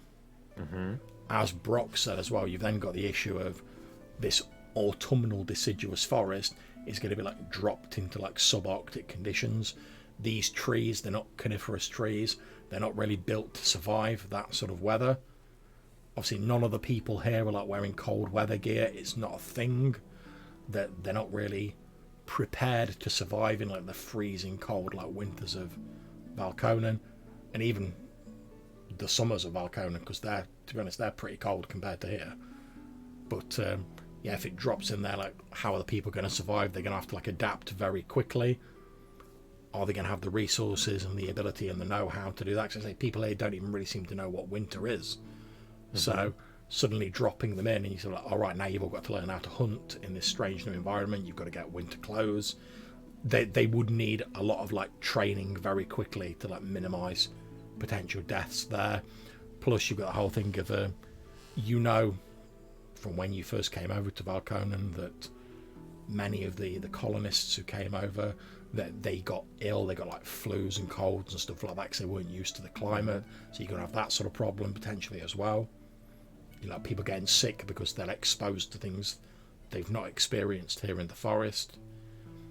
How is it going to affect the various animals and creatures and whatever that live in the forest? Because it's going to completely change like the environment. So that's a potential problem as well. Sorry, go ahead. No, I think this is a good place to pull the plug, because like Weimar's just like listing these problems now. This is like, bad. So I think basically none of these problems are like insurmountable. Given enough time. But if you could somehow manage it, like let's say you were somehow able to be like, oh yeah, we're going to gradually phase like the Dolmenwood back into Valconan over the space of like a few years. People could adapt to it. But if you're literally like whoop and it's just going to be dropped into it, then people in the environment are either going to have to adapt very quickly, or they're going to be in trouble very quickly. So Weimar's got this whole thing going on now where it's like, oh, well, we need the sword because there's problems, and if it's like a pin in this whole thing, he's developing this whole theory of maybe we get something. We do the Indiana Jones trick of let's put the coin purse on the artifact pedestal and do the switcheroo. As you're thinking that, obviously the Sun Sword being very sort of like in tune with you, like your thoughts are almost one at this point. The Sun Sword says, yes, I suppose, like in your mind says, yes, I suppose if you could find something of almost equal power to the green blade and substitute it quick enough, I'm no expert at these things, but if the enchantment could be powered by something else rather than the green blade, perhaps you might recover it and still preserve this place's current location. Or perhaps if you found something a little less powerful, it might slow its return. Yeah, I was thinking this would be so much easier if I was a wizard, but I'm not. Something less than a green blade that could erode over time, maybe. Yes, I doubt a rope that frays a little bit over time and then snaps. Indeed, I doubt you'll find anything as powerful as the green blade. Besides myself and the night blade, obviously, that's not an option. But if you could find something almost as powerful, I don't know what sort of enchanted items they have in this place. I've not been here before. I like to think that this is Weimar's, like the scene fades as Weimar's like walking in between like puffs of green smoke. He's talking to himself in the street in two different voices as he goes. Indeed. Okay, so by the time all of this is finished and you've all done your various bits and pieces, it's just gone midday. The Moss Dwarves are quite happily cracking on with their business. A couple of them chat to you. You can chat to them or not as you see fit. They don't appear to be alarmed by your presence or disturbed by the fact that you're obviously outsiders here. They're just getting on with their business. Like I say, it reaches midday. What do you guys want to do? You all reconvene if you wish. Is it worth putting that question to one of the elderly dwarf about replacing the artifact? Would he know of such a replacement or an item of great enough power to replace it that may still leave the Dolmenwood where it is?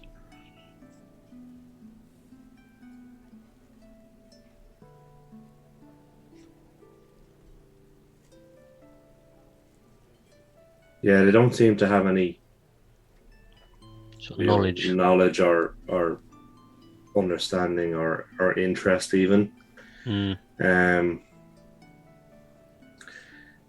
It feels like it's the Droon who have all the knowledge. Did your elf visitor say what kind of time frame they would expect it to be dropped back? They weren't fully sure what would happen. They just believed that it would probably go back, but she wasn't sure, and there certainly wasn't any inclination of how long it might take.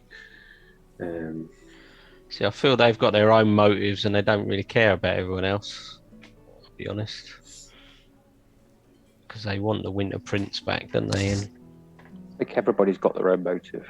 oh yeah, but they were telling you what they wanted, what you wanted to hear. I.e., if you take the sword, it'll all go back, and that'd be great for everybody. Yeah, but our motive is obviously to take the sword. That's why we're here. What is the sword going to give us? I don't know. You lot have been looking for it for longer. Well, we don't really. What we believe is, so there's 3 swords. We believe that there's a in very simple terms, there's a good sword, there's a bad sword, Yeah, and yeah. there's a medium sword. We Yeah. have the good sword, and they have the bad sword, and we felt that if we had the medium sword, we would potentially have a better chance of surviving. Yeah, we're overpowering this one agent, which apparently is being set up for something by this Blood King. So, But I mean, what happens if all three swords are in the same place at the same time? It's a very good question. well, what happens when two of them are together? I mean, can you merge Another them? good question. We don't yet know. You know, I'm not saying the sun sword ain't powerful, but it, you know, it don't move woods and it don't, you know, kill hundreds of creatures in a single swing, or you know, it's not world changing, is it? But when you put two of them together, does it, you know? Well, but again, the green sword, the green blade is world changing, right? Because it's been used. You know, I think it's probably a thing whereby if you have, and I take a pistol, like if you have this, you can club people with it, and it works. It does the thing. But you put powder in it, suddenly things get a little bit more intense. So I think maybe from It's the combination, you're saying. the story of like combining, like this isn't, and I tap the pommel, like I think this is probably powder for something else, and I think maybe the other swords are too. I mean, I don't know how likely this is, but what's our chances of getting the evil sword and replacing the green sword with the evil one? Can we overthrow the evil sword with the sun sword? So theoretical. They've done something with the green sword, and now it's, I don't know what this is, eternal summer, I suppose. Eternal temperance in temperature. We put the explicitly morally dubious implement of something that is not about temperature control, and we would put it in instead of the green blade. I don't know what would happen. No. Really, Malcolm and I suppose everyone else as well. We were talking about finding someone with understanding of things mystical, and I think if we don't find someone and we go replacing swords with other swords, we might be in some trouble rather quick. Because my understanding from speaking to the Moss Dwarfs, I don't know if I think it was the Moss Dwarfs before, was they had just basically transported the Dolmenwood. There was no talk of the sword being used. It was just we moved it with whatever means, but they didn't actually go into the details of how they did it. So we were coming here to just get another useful weapon to fight the evil. But now it's changed somewhat. Yeah, it's all changed, isn't it? So do we need to have the conversation with the drone? that definitely feels like our next step. But they ain't going to like the conversation, are they? No, but that doesn't mean we shouldn't have it. No, I'm not saying that. That they might not even want the conversation is what I meant. They might not be willing to give us the information or know the information. But And there's a few of them floating, so if the first one doesn't engage, the second one might. And I think as Malcolm says that, instead of Brock chuckles, that is where we're going to draw an end to the session for this evening, guys. Thank you very much for playing. I hope you all enjoyed it. cool. And obviously we'll sort out XP and whatever. But for now, I'm going to end the